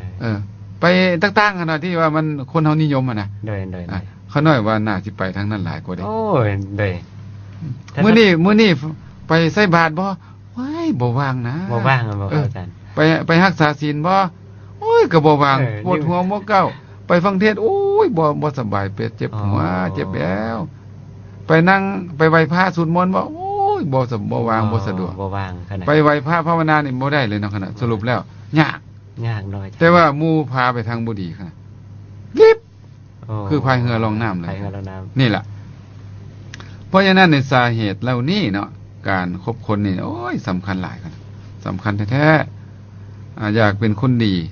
ก็ต้องคบคนดี อยากเป็นคนชั่วก็คบคนชั่วอันนี้สาเหตุเนาะ โดย ตั้งตนไว้ผิด ตั้งตน คนเฮาเกิดมากับบริสุทธิ์แม่นบ่คั่นน่ะ โดย เกิดจากครอบครัวสิ่งแวดล้อมเนาะ โดยเกิดจาก ครอบครัวสำคัญบ่คั่นน่ะ โอ้ครอบครัวนี่สำคัญ ถือว่าเป็นกลุ่มเป้าหมายถือว่าเป็นผลิตบุคลากรสั้นที่หนึ่ง สั้นที่หนึ่งเนาะ อาจารย์ด้วยสั้นที่หนึ่งแล้วก็ ครูคนทำอิฐแม่นบ่คั่นน่ะ ครูคนทำอิฐเลยอาจารย์ แล้วก็โรงเรียนทำอิฐถ้าว่าโรงเรียนทำอิฐหรือว่าครูคนทำอิฐเนี่ยอาจารย์ ก็คือว่าสอนบ่ดี วางเป้าหมายบ่ดี ก็คือว่า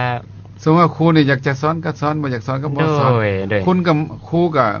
มักเมาเนาะสมมุติเนาะ โดยเขาไหน แล้วมาสอนโอ้คนน่ะก็ว่านักเรียน สมมุติเนาะพ่อแม่เนาะอาจารย์เนาะพ่อแม่เป็นคนที่ว่าติดอบายยมุกนี่ โอ้ อาจารย์ อันนี้แน่นอน โดยพ่อก็กินเหล้าเก่งเก่งเนาะอาจารย์เนาะ สมมุติเนาะอาจารย์บัดนี้แม่ก็โอ้ยลิ้นไผเก่งนี่นะพระอาจารย์ เลย โอ้ยบัดนี้ลูกออกมานี่พระอาจารย์ มันสิเป็นอันใดพระอาจารย์เนาะ โอ้ก็สิคือพ่อคือแม่แหละคั่นน่ะอันลูกไม้บอกว่าหมากไม้บ่ล้นไก่ต้นเด้คั่นน่ะ บ่ล้นไก่ต้น บ่ได้มันก็ล้นอยู่แถวต้นมันนั่นแหละ โอ้เพื่ออาจจะเก่งกว่านั้นบ่ครับ โอ้ยเกษียณน่ะเอ้าพ่อแม่สอนมาแต่เกิดอะคั่นน่ะ โดย อันคนที่เป็นนั่นส่วนหลายจะเฮียนมาตอนใหญ่กว่าอันนี้นวลนั่งอยู่น่ะเบื้องแม่นี่น่ะเล่นไพ่อยู่นี่ โอ้ น่ะว่าจะบ่เก่งได้จังได๋คั่นน่ะเด็กน้อยแฮงซึมซับไว้เด้ โอ้ ผ้าขาวย่อมติด ง่ายติดไวเลย ท่าสี่ก็ง่ายเนาะพระอาจารย์เนาะ แม่นน่ะ ขึ้นดี ขึ้นดี อ๋อ โอ้สอนแต่น้อยนี่บ่ว่าหยังไม่อ่อนเบ็ดง่ายนี่คั่น ได้ เบ็ดง่าย อย่าให้เบ็ดงอไปทางใดให้ซื้อให้ โอ้ ได้ ยโอ้เป็นตายานแหละพระอาจารย์ ถ้าที่เขาน้อยสังเกตเบิ่งเนาะไปมื้อเฮือนนี่นะพ่อแม่นี่นะบ่เฮ็ดอันใดก็เฮ็ดอันหนึง อย่างเช่นกินไผก็ดีเนาะเสพของมึนเมาก็ดี โอ้ยเดี๋ยวนี้เขาน้อยเว้าจังซี่ซะไป ได้ อันเฮาบ่ได้เว้าแนวหนึงว่าเรื่องเลขคั่นน่ะ โอเล็ก โอ้โดย บ้านนี้บ่แม่นธรรมดามาวัดนี่มาหยังฮู้บ่ โอ้ยโดยจุดประสงค์หลักๆเลยแหละเขาหน่อย อาจารย์ฟันดีบ่เน่ โอ้ย แล้วอาจารย์เทศน์ไปอีหยังน่ะอาจารย์เทศน์ไปนี่นะ โดย เขาเจ้าจับเอาได้ขนาด จับเอาเลยบ่วันที่เดือนปีใดพระอาจารย์ มันมีเลขหมดขนาดอันที่เว่า ด้วยๆ อาจารย์เว่าสินหาแม่นบ่ โดย ห่านแล้ว อาจารย์ เนี่ย เอาเลยบ่ เว้าเรื่อง อาจารย์ 18แม่นบ่ ด้วย นี่ ๆ แล้วมันมีตัวเลขได้น่ะ โอ้ สมมุติว่าเขาได้เว่าเมื่อกี้นี่เนาะจะเฮ็ดอีหยังประสบผลสำเร็จต้องมีคุณธรรม4ข้อเฮ้ย ใช่ บ่แม่นเลข4หรือบ่นั่น โน เอาละเด้อ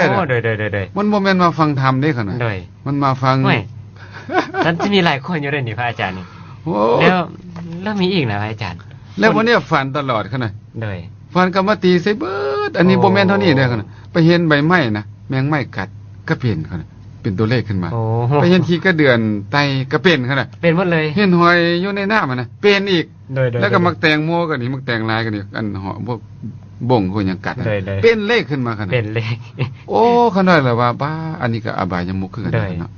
แต่ปัจจุบันนี้หนักกว่านั้นอาจารย์ หนักเฮ็ดจังได๋คั่นน่ะ ไปสู้รถน้ำพระอาจารย์ โอ้เบิ่งอีหยังคั่นน่ะ ไปเบิ่งเพิ่งเขาหน่อย อันเวลายศเพิงยศเทียนน่ะนะ โดย ป้าเขาตีได้ว่าคั่นน่ะ ตีได้อาจารย์ตี เป็นรูปนั้นรูปนี้ขึ้นมา เป็นรูปนั้นรูปนี้ ปัจจุบันกำลังนิยมกันพระอาจาร ขา ย์ น้อยบอกว่าอันนี้คือแฟนพันธุ์แท้ได้คั่นน่ะ โอ้พันเทศเลย เห็นนี่ยังเป็นอันนั้นได้เลยครับ โอ้ แฟนพันธุ์แท้ ตั้งใจเฉพาะเลยพระอาจารย์ แม่น เนาะ แหละ ป้า เพราะฉะนั้นมาอย่านึกว่าเขาเจ้าเหลื่อมใส่เฮาเด้ โอ้บ่ เขา แน มีแผนเขาเจ้า เขามีเพชรลึกซึ้งอยู่ในนั้นเลย ซึ่งมีแผนเขาเจ้าเลยครับ โอ้ วันนี้ครูบาอาจารย์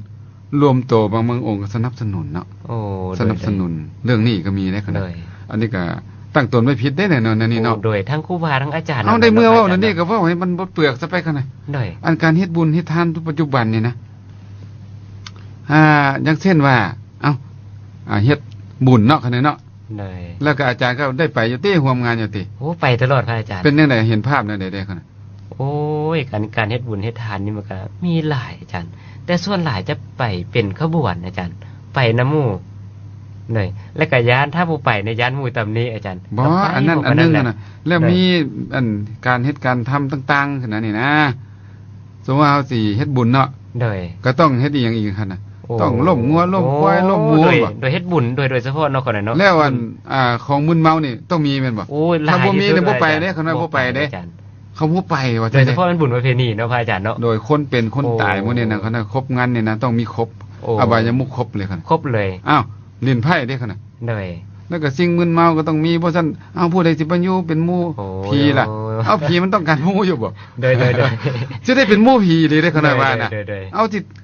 เอากินแล้วก็เอาที่คาที่แกงกันอยู่สิเป็นหมู่อีหลีเนาะ โดยก็เป็นผี ก็เป็นผี อาจารย์ น่ะ เนาะ ก็เป็นผีกันนะผีสิงกันนะ โดย ผีเด้น่ะ โดย เอาผีพนันกับสิงผียาเสพติดกับสิงแล้วผียังอีกได้ล่ะน่ะ โดย มีหลายผีก็อยู่ในนั้น โอ้โดยผีการพนันก็มีอยู่นั่นเลย มี อาจารย์ ครบขนาดครบทุกผีอยู่ในนั้นเลย โอ้ผีเข้าสิงนี่ดีเลยอาจารย์ ดีจังได๋ขนาด โอ้ดีเลยพ่ออาจารย์ คนที่บ่เคยนั่งมดคืนเล โอ้ ยอาจารย์ มีความเพียรขึ้นมา โดยมีความเพียร อ้าว ลย เขาเจ้ามีนะสันทะวิริยะจิตตาวิมังสาบ่น่ะ โดยอาจารย์แม่นได้อาจารย์ สันทะบ่พอใจเนาะ โดยพอใจ คนพอใจเนี่ยอาจารย์บ่ต้องห่วงดอก โดย บัดมือบัดเบนก็บ่ โอ้ บ่ไปซะ นั่งอยู่นั่นแหละ กิน อาจาร อยู่หันเลย โด อยู่หันเลย เขาลบอีกเนาะพระอาจารย์ วิทยา เนาะ นี่พี่ความเพียรเหลือเกินนะ โดย เพียรเล่นอยู่นั่นแหละ ได้ บ่ ยัง เมื่อลองให้ไปฟังธรรมด้วยน่ะหาว โอ้ย ว้าวเลยคั่นน่ะหาวเลยน่ะ บ่ฮอด5นาทีพระอา แล้ว จารย์ ฟังธรรมจบแล้วได้อย่างได้โอ้ได้2ตื่นภาวะ ได้2ตื่น ได้2ตื่นก็มี เออ จิตตานี่เอาใจใส่อยู่โอ้มื้อใดคนสิตายบ่ตายเขาจะแซงให้ตายได้ โอ้ คั่น โดย มันสิตายมื้อใดมันสิตายวะ สิได้เฮ็ดหยังอาจารย์ เอาก็สิได้นี่แล้ว โอ้โดย ม่วนเพิ่นนี่แหละเนี่ย โดย เพิ่นจะได้ม่วนอันนี้ตั้งตนไม่ผิดได้คั่น ตั้งตนให้พิษที่สุด ปัญ เลย สติปัญญาบ่มีไว้คิดเรื่องดีเรื่องงาม โอ้ มีไว้คิดเรื่องพวกนี้ครับ เพื่อสิ่งนี้โดยเฉ สิ พาะ เฮ็ดจังได๋ อาจารย์ สิชนะหมู่สิโกงนั่นใดสิเฮ็ดจังได๋ โอ้สิโกงนั่นใดโดย อันนี้เขาน่าถือว่าตั้งตนไว้ผิดเนาะเฮ็ดบุญก็มีอบายมุขเขาครอบงำเนาะ โดยโอ้ สิ่งเหล่านี้เขาน่าก็ว่าปัจจุบันนี่โอ้กำลังลงผิด โอ้ย นักเรียนนักศึกษาทุกมื้อนี่ก็ตั้งตนไว้ผิดหลาย โดยเฮ็ดบุญได้บาปเนาะพระอาจารย์เนาะ ทำคุณได้โทษโทษสัตว์ได้บาป โดย พะนะ โดยโอ้ยแม่นแท้พระอาจารย์ อันนี้นี่ก็ให้พิจารณาเนาะ โดย ด้านดีด้านเสียเนาะเอาเว้าเรื่องโทษซะก่อนหน่อยเวลาจะเริ่มใกล้จะไล่เขาเฮามาแล้วเนาะ โดย เมื่อกี้นี่เว้าสาเหตุแม่นบ่คั่นน่ะ โดยสาเหตุ ต่อไปเฮาจะเว้าเรื่องว่าโทษ โทษของการตั้งตนที่ ไม่ผิด เนาะพระอาจารย์เนาะ จะมีโทษแนวใดแด โอ้ ปัจจุบันเอาปัจจุบันเลยนะ โดยปัจจุบัน อาจารย์มองว่าแนวใดแดเนาะปัจจุบันเห็นๆนี่ โอ้ นะ โดยโทษของการตั้งตัวผิดนี่อาจารย์ จะเฮ็ดให้เฮานี่เป็นคนที่คิดผิดกระทำผิดอาจารย์ เมื่อเฮาคิดผิดกระทำผิดแล้วเป้าหมายในชีวิตของเฮานี่ จะไปในทางที่ผิดเมิดเลยอาจารย์ คิดเบิดเลยเนาะ โดยทุกสิ่งทุกอย่างคือว่าการที่เฮาจะไป ผลสะท้อนออกมาทางเป็นรูปธรรมคั่นน่ะ โดย เป็นจังได เสื่อมเสียชื่อเสียงอาจารย์ โอ้ชื่อเสียงที่เคย โดย มี โดยที่เคยได้เฮ็ดมาบางคนนี่เคยเป็นคนดีมาก่อนนะอาจารย์ โดย ปรากฏว่าหลงทางนี่นะอาจารย์ กลายเป็นขี่เป็นบ่ โดย ขี้ยา เมิดเลยโดย ขี้ลัก ขี้ลัก ขี้ เหล้า พนันขี่โอ้ขี่ไป ทุก ขี่เบิ่นเนาะ โดย ขี่ข้าน ทุกอย่าง แม่นบ่คั่นน่ะ โดยขี้คร้าน โอ้เบิดเลย นี่ คั่นน่ะเศร้าซะนะถ้า โดย ขี่ข้านแล้วเศร้าแล้วบ่ครบละ อันนี้เสื่อมยศเนาะพระอา เสื่ จา อ ร ม ย์เนาะ ยศเนาะ บัดนี้เสื่อมยศเสื่อมทรัพย์สินอาจารย์ เอาเป็นหยังค่อยเสื่อมยศคั่นน่ะ เสื่อมยศแล้วเพราะว่าเคยมีตำแหน่งเคยมีหน้าที่ โอ้ การงาน ถูกปลด ดี แม่นบ่ขนาด คือปลดตำแหน่งเลยพระอาจารย์ เพราะ ก็แสดงว่าโกงเนาะ โดยเพราะไปซ่อไปโกงไปหยัง อ้าวต่อไปอันเสื่อมยศแล้วเสื่อมลาภบ่ เสื่อมลาภก็หน่อย โอ้ทรัพย์สินเงินคำที่หามาได้ โยทรัพย์สินเงินคำที่หามาได้เนี่ยโอ้ยแต่ เมื่ ก่ อ อนบางเทื่อเคยเป็นระดับเศรษฐีหรือว่าน้องเศรษฐีพระอาจารย์ หน่อย เมื่อเป็น เมิด คน เนื้อ ที่ เมิดตัว เนื้อเมื่อตัวเลย เป็นคนทุกข์เนาะ โดยแถมติดหนี้ติดสินอีกพระอาจาร โอ้ ย์ อันนี้ก็ปัจจุบันเนาะ เลย แล้วก็เหตุให้เสียชื่อเสียเสียง เลย เสียเงินเสียคำเสียอวัยวะเสียสติ โดย ปัญญาเนาะ สียสุขภาพโดย แล้วยังถูกดำเนินคดีติดคุกแม่นบ่ โดย ขึ้น แม่น ขึ้น อาจารย์ ลงขึ้นศาลติดคุกหมดเลยเนาะคั่นน่ะเนาะ หมดเลยชีวิตนี่ก็ได้ อนาคตบ่ต้องเว้าปัจจุบันเป็นจังซั่นละอ โด นาย คต โดยบ่คุ้มค่าอีหลีเลย ดับ อาจารย์ ดับบางสิซะเนาะ ดับหมด นักเลง เป็นนักเลง เออถ้าเป็นเศรษฐี โดยก็ไปเป็น เป็นคนทุกข์ โดยเป็นคน ถ้าเป็นเจ้าเป็นนายก็กลายเป็น กลายเป็นคน คนธรรมดา โดยคนธรรมดาคนบ่มีหยังเลย โอ้จะมันเสียหาหายแล้วเนาะ โดย อนาคตก็ดับไปบ้านนี้เว้าต่อไปอนาคตชาติหน้าเนาะ ได้ เอาตามธรรมเพิ่นเนาะ แล้วตาม เป็นจังได๋ขนาดนั้น โอ้ยแน่นอน สิ แล้ว พ้นจากอบายบ่คั่นน่ะ บ่คำว่าปัจจุบันยังมีอบายอยู่แล้วอา โอ้ จารย์ ปัจจุบันก็ถึกอบาย โดย อบายเมืองคนก็อบาย โดย เมืองอบายเนาะ โดยตายไปก็พบอบายเมืองผี อบายเมืองผีมีหยังได้ขนาดเราก็เอาให้ถึกแจ้งเนาะ โอ้ยมีนรกพระอาจารย์ โอ้เป็นตาย่านเนาะนรกเนาะ เพศ เพศ อสุรกาย อสุรกาย และก็สัตว์เดรัจฉานพระ โอ้ อาจารย์ มีแต่แนวบ่ดีทั้งเบิด โดย แสดงว่าเฮามักบ่ดีแม่นบ่คั่นน่ะ โดย มันต้องไปอยู่บนบ่ดีเนาะ น้อยแม่นแล้ว ชาตินี้มันก็อยู่บนบ่ดีเนาะไปอยู่ใน โดย คุก โดย แม่นบ่ไปมันก็เสื่อมบ่แฮงแล้วเนาะ เสื่อมแล้วกันหน่อย เงินคำกับโอ้ทุกสิ่งทุกอย่างเสื่อมไปหมดเลย คุณธรรมศีลธรรมหมดเนาะคั่นเนาะ โดยกันหน่อย ศรัทธาแม่นบ่ศีล ศรัทธา ปัญญาสติ ปัญญ มันขาดไปหมดเลยเนาะ ขาดไปหมดเลยพระอาจารย์ หมายความว่าจะบ่ได้สุขในเมืองมนุษย์ และสุขในเมืองสวรรค์ โดยกันหน่อย เนาะครอบครัวก็บ่มีความสุข โดยบ่มีความสุข แล้วก็เฮ็ดให้สังคมบ่มี บ่มีความสุขอาจารย์ โอ้เป็นผลพวง บ่คุ้มเลยพระอา บ่ จาร คุ้ ย์ มค่าเนาะ โอ้ชีวิตนี้เกิดมานะ ตั้งตน พระ ไม่ อาจารย์ ผิดนี่แสดงว่าเสียหาย โอ้เสียหาย เอาตั้งตนไม่ชอบนี่มีคุณงามความดีมีประโยชน์อันใดได้ขนาดลอง โอ้ยประโยชน์ก็คือตรงกันข้ามเลยแหละพระอาจารย์ โอ้ จะมียศเลยพระอาจารย์ มีลาภ มี เนาะ ลาภเลยอาจารย์ เป็นคนมีลาภมีทรัพย์สินเงินคำ โอ้ มีฐานะมั่นคงอาจารย์ ร่ำรวยเศรษฐี โดย เศรษฐี มี เนาะ บริวารโดย มี ข้างใน บริวารสม มีคนเคารพนับถือโดย โอ้ไปทางใดก็มีคนเคารพนับถือบูชา โดยบูชาอยากเป็นแบบอย่างอาจารย์จะถือเอาเป็น โอ้ แบบอย่าง เป็นตัวอย่างได้ดี โดย ตัวอย่างที่ดีได้ขนาด โดยกันนะ เฮ็ดบ่ดีก็ตัวอย่างบ่ดีเนาะ โดย อันนี้ตัวอย่างดีอ้าวดีเป็นตัวอย่างให้โลกเนาะขนาด โด เนาะ ย แล้วก็นอกจากนั้นได้ขนาดมีหยังอีกบ่ โดยเมื่อมีลาภมียศมีสรรเสริญ ความสุขได้ข แล้ นาด วก็มีความสุขอีกในชีวิต สุขกายสุขใจเนาะขนาด สุ เนาะ ขกายสุขใจเดี๋ยวก่อนนะ โอ้ สุขกายก็โอ้ย มีสุขภาพแข็งแรงดีอาจารย์สุขใจก็มีความสุขมีอิ่มหนำสำราญ ไปทางใดก็มีคนนับหนาจนยกย่องสรรเสริญเนาะ โดย ย่องย่อสรร ญ เสริญเป็นตัวอย่างที่ดี ยังบ่พอได้อาจารย์ เอานั่นได้อีก หลั ค ง รับ จากที่ว่าตายจากโลกนี้ไปนะแล้วว่าเมื่อชีวิตจากโลกนี้ไป ยังไปเสวยสุข โอ้ยเอา ในพวก เอา นั้น อนาคตในชาตินี้ก่อนขนาด โอ้ อนาคตในชาตินี้เป็นจังไดถ้าเฮ็ดจังซี่อยู่อะ โอ้มีความสุขตลอดไปเลย โอ้ อาจารย์ ตลอด ในชีวิตเลยอาจารย์หมด มีชื่อเสียง โดย เนาะโด่งดังแล้วก็ทำเป็นเหตุการณ์ในงานก็เลื่อนขึ้นเลื่อนขึ้น โดยเลื่อนขึ้น สิได้เฮาเป็นประธานประเทศพุ่นนี่เนาะ โอ้โดยแม่น โอ้ แท้ โห ๆเลย ถ้าแม่นเหตุการณ์ค้านี่สิเฮาเป็นนักธุรกิจใหญ่เป็นเศรษฐีเนาะ โดยแถมเฮาบ่ได้มีความสุขแต่เฮาผู้เดียวได้อาจารย์ คนอื่น โดยครอบค ครอบ รัว ครัวมีความสุข โดยลูกหลานลูกเมียก็ดี และก็ลูกน้อง ลูกน้องก็ดี มีความสุขเหมือน ถ้า อา เป็น จาร เจ้า ย์ เป็นนายนี่หมายความว่าเฮาไปอยู่ไสนี่ลูกน้องก็มีความสุขนํ โดยมีความสุขนำได้ โอ้ นี่นะมันจะเป็น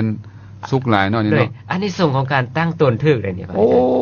อาจารย์ เอาสั้นหนาบัดเนี่ยเวลาหน่อยลงไปแล้ว ชาติหน้าเนี่ยเป็นอันใดเนาะคั่นเนาะ โอ้ยชาติหน้าก็คือสวรรค์สมบัติ โอ้ได้สวรรค์สมบัติมนุษย์ก็ได้ที่คั่น มนุษย์ก็ได้พระอาจารย์ มนุษย์ก็ได้เนาะ สมมุติเกิดมาก็เป็นโอ้ เป็นคนห่าง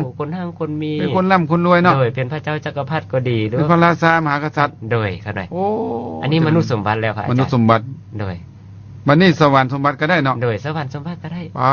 มีความสุขในสวรรค์นี่ เป็นเทพบุตรเป็นเทวธิดา โดย อยู่ในเมืองสวรรค์ ได้ สบายเนาะกินของทิพย์เนาะ ได้กินของทิพย์ส เอบ าย อ พระอาจารย์ บัดนี้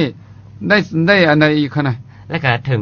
ที่สุดก็คือนิพพานสม โอ้ บัติ นิพพานดับทุกข์ดับ เป็น โศก เป็นเป้าหมายสูงสุดของพุทธศาสนา โอ้ เลยพระอาจารย์ บางก็ว่าเฮาเฮ็ดอีหยังก็เพื่อตัวนี้แหละเนาะ โดยครับ แต่ว่าบ่ทันไปฮอดไปถึงก็ฮับไปก่อนเนาะ ฮับไปก่อน วิบากอื่นน่ะเนาะ โดยครับไปก่อน โอ้เป้าหมายตัวนี้คือนิพพานังปรมังสุขังนี่เนาะคั่นน่ะเนาะ ทำอิฐเอามนุษย์สมบัติก่อนพระอาจารย์เนาะ โดยเอาให้ได้ก่อนสั้นนี่ซะก่อนเนาะ เอาชาตินี้ก่อนมนุษย์สมบัติก่อนก็ได้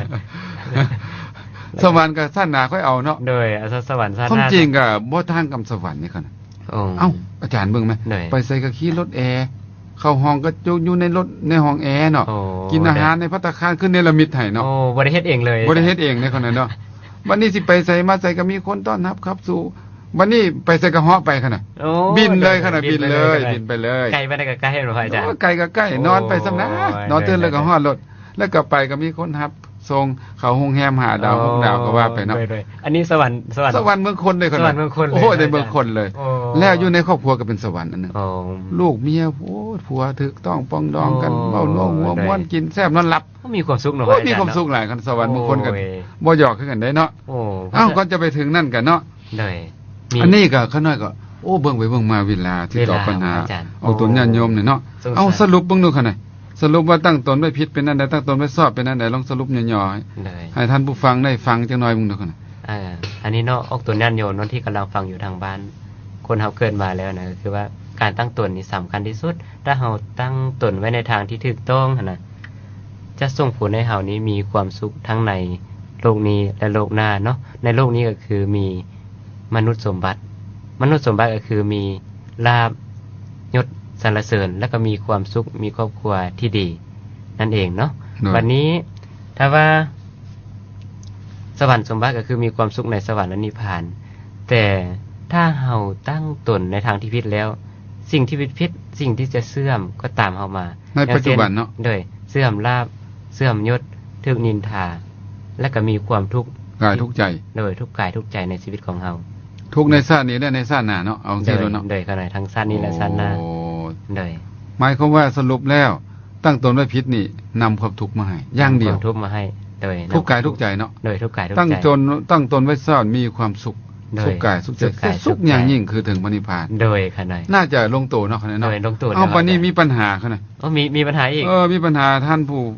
ฟังเขาเจ้าท่านผู้ฟังผู้ชมเนี่ยนะ โอ้ เพิ่นเขียนปัญหามาเนี่ยนี่พอออกอธิเดชก็นำมาเสนอ โอ้ เขาหน่อยขอถามเลยเนาะ โดย ช่วยกันตอบช่วยกัน โดยช่วยกันตอบขณะ พระสัมมาสัมพุทธเจ้ากับพระปัจเจกกับพุทธเจ้ามีความคือกันและแตกต่างกันแนวใดขอที่หนึ่งค่ะนะ โอ้เดี๋ยวนี้ให้พระอาจารย์สนออาจารย์ ให้เขาหน่อยเลยวะ โดย พระสัมมาสัมพุทธเจ้ากับพระปัจเจกพุทธเจ้ามีความคือกันตรงเป็นพุทธเจ้าคือกันเนาะพระปัจเจกกับพุทธเจ้า พระสัมมาสัมพุทธเจ้าก็คือกันตรงเป็นผู้ตรัสรู้เองคือกัน โดย คือกันเนาะที่บ่คือกันก็คือการสร้างบารมี สร้างบารมีบ่ พระพุทธเจ้าเขาจะสร้างบารมียาวนาน ถ้ารวมเบ็ดเสร็จเลยเนาะสาวอสงไขยกับแสนกับ พระปัจเจกหลังจากรับพยากรณ์แล้ว4อสงไขยแสนกับ พระปัจเจกนี่2อสงไขยกับแสนกับพุ่นน่ะสร้างบารมีมาหน่อย แล้วมันนี่สติปัญญา พระปัจเจกกับพุทธเจ้านี่ แตกต่าง บ่ กัน มีสัมปยุตตัญญา อืม บ่มีสัมปยุตตัญญามีแต่ปัญญาตรัสรู้ธรรมดา เพราะนั้นการบัญญัติพระธรรมวินัยของพระปัจเจกพุทธเจ้าบัญญัติพระวินัยบ่ได้ และก็สอนให้คนอื่นตรัสรู้บ่ได้ แต่ว่าพระพุทธเจ้านี่สอนคนอื่นให้ตรัสรู้ได้สามารถบัญญัติสิกขาบทวินัยออกมาได้เนาะแล้วก็อิทธิฤทธิ์ต่างๆด้านปัญญาลึกซึ้งก็แตกต่างกัน แตกต่างกัน แตกต่างกันเพราะว่าการสร้างบารมีบ่เท่ากัน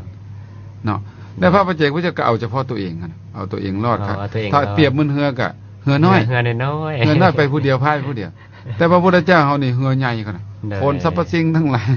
ลงไปในหันมืดพายไปเลย โอ้เอาไปได้หลาย เอาไปหลายๆหือสัตว์คนสัตว์ได้หลาย เลย เป็นครูของเทวดาและมนุษย์โดยแท้จริงเนาะ เลย แล้วคนหือสัตว์คนสัตว์ไปหลายๆกว่า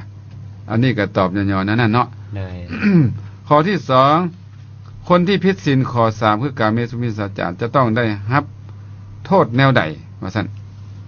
รับกรรมแนวใดเอาอาจารย์ลองตอบมึงดูคั่นน่ะ โดยรับกรรมบ่เข้าใน ข้อที่3คั่นน่ะ ข้อ คือ ที่ กา สาม เม คือกามเมเนาะ โดย ก็คือว่า จะรับกรรมนั้นแนวใดว่าซั่น เพิ่นมันบอกว่าเว้นจากการประพฤติผิดในกามเนาะ โดย อาจารย์ ข้อนี้แหละ โอ้ยรับกรรมในชาตินี้เลยแหละพระอาจารย์ ท่านนี้เป็นอันไหน ในชาตินี้ก็เป็นคนที่เสื่อมเสียชื่อเสียงอาจารย์ โอ้เสื่อมเสียชื่อเสียงก่อน โด เนาะ ยเสื่อมเสียชื่อเสียงเสื่อมทับอิฐนี้เสื่อมเสียเงินคำก่อนเลย โอ้ พระอาจารย์ เงินคำ โดยเพราะว่าต้องไปลิ้นอาจารย์ โอ้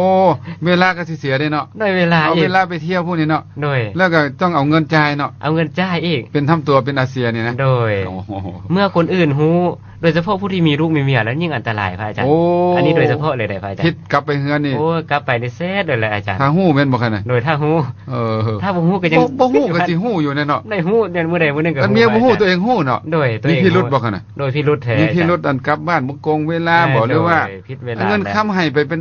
คือว่าหมดไวแท้แม่น โดย บ่ หมดไวแท้ ไปเฮ็ดอีหยังอะเนาะ โดยไปใส่ แล้วก็เบิ่งเป็นสีซึมๆเงาๆ โดย เนาะ ซึมๆเงาๆเพ แล้ว ราะ ก็บ่ยิ้มบ่แย้ม โดยเพราะตัวเองมีความผิดพระ มี อา ความ จารย์ ผิดโดย อ้าวแล้วหลังจากนั้นแล้วเป็นยังไงอาจารย์ บางเทื่อโชคบ่ดีอาจารย์ ไปติดโร ติ ค ดโรค ครับ โรคอันใดคั่นน่ะ โอ้ยโรคเอดส์แหละอา โอ้ จารย์ ยก็แล้ว กำลัง โรคเอดส์ก็เรียบร้อยแล้ว โดย จบเลยชีวิต โด น่ะ จบเลย จบ อันนี้ เลย นะเอาโทษปัจจุบันเลยพระอาจารย์ โดย บ่ต้องเว้าถึง ถ้าว่าตายไปนี่พระอาจารย์ ไปตกนรกเลยอาจารย์ โอ้ยอันต บ่ รา เพราะว่าย นะ เอาเดี๋ยวนี้สมมุติว่าเมียจับได้รายทันนี่เป็นอันไหนครับ โอ้ยเสร็จเลยอาจารย์ หรือว่าไปเรียนเมียเขาเนาะ โดย ที่เป็นจังได๋เขาเนาะลอง โอ้ ดู ยดิ้นเมียเขาเจ้า เพิ่งคำตายบ่คั่น เดี๋ยว น่ะ ขั้นตายถ้าพวกเขามาเห็นนี่ถ้าคนใดนี่ที่เขาเจ้าบ่มี โหดว่าซั่นเถอะเนาะ โดยโหดให้นี่ เอาตายแม่นบ่ เอาตายเลยเค ถ้าย บ่โหดนี่ก็สิถึกปรับไม้ใส่โทษเนาะ เคยมีหลายแล้วเคยยิงกันตายมาหลายแล้วพระอาจารย์ โอ้อันนี้ของฮักของห่วงได้เขาหน่อยเด้อ โดย บ่เป็นตาไปยุ่งไปเกี่ยวลูกเมียเขาคนอื่น บ่ควรไปยุ่งไปเกี่ยวพระอาจาร โด ย์ ยให้โทษในปัจจุบันเห็นอยู่เนาะ โดยเอาโทษปัจจุบันเลยเนาะพระอา โอ้ จารย์ เสียเงินเสียคำ โดย เสียเวลาทำมาหากินเนาะกับพิษกับครอบครัว โดย บ้านแตกห้างยากันเนาะ โดยพวกติดอยู่ในอบายมุก อบายมุกโอ้แม่นแล้วนักเลงยิงนี่ นัก นะ เลงยิงโดยขนาด ตัวนี้เนาะแล้วก็ตายไปนี่นะ โดย เป็นจังได๋เขาตายไปเนี่ย ตายแน่นอนแล้วอบายภูมิเลยพระอาจารย์ อบายภูมิตกนรก นรกเลย โอ้ย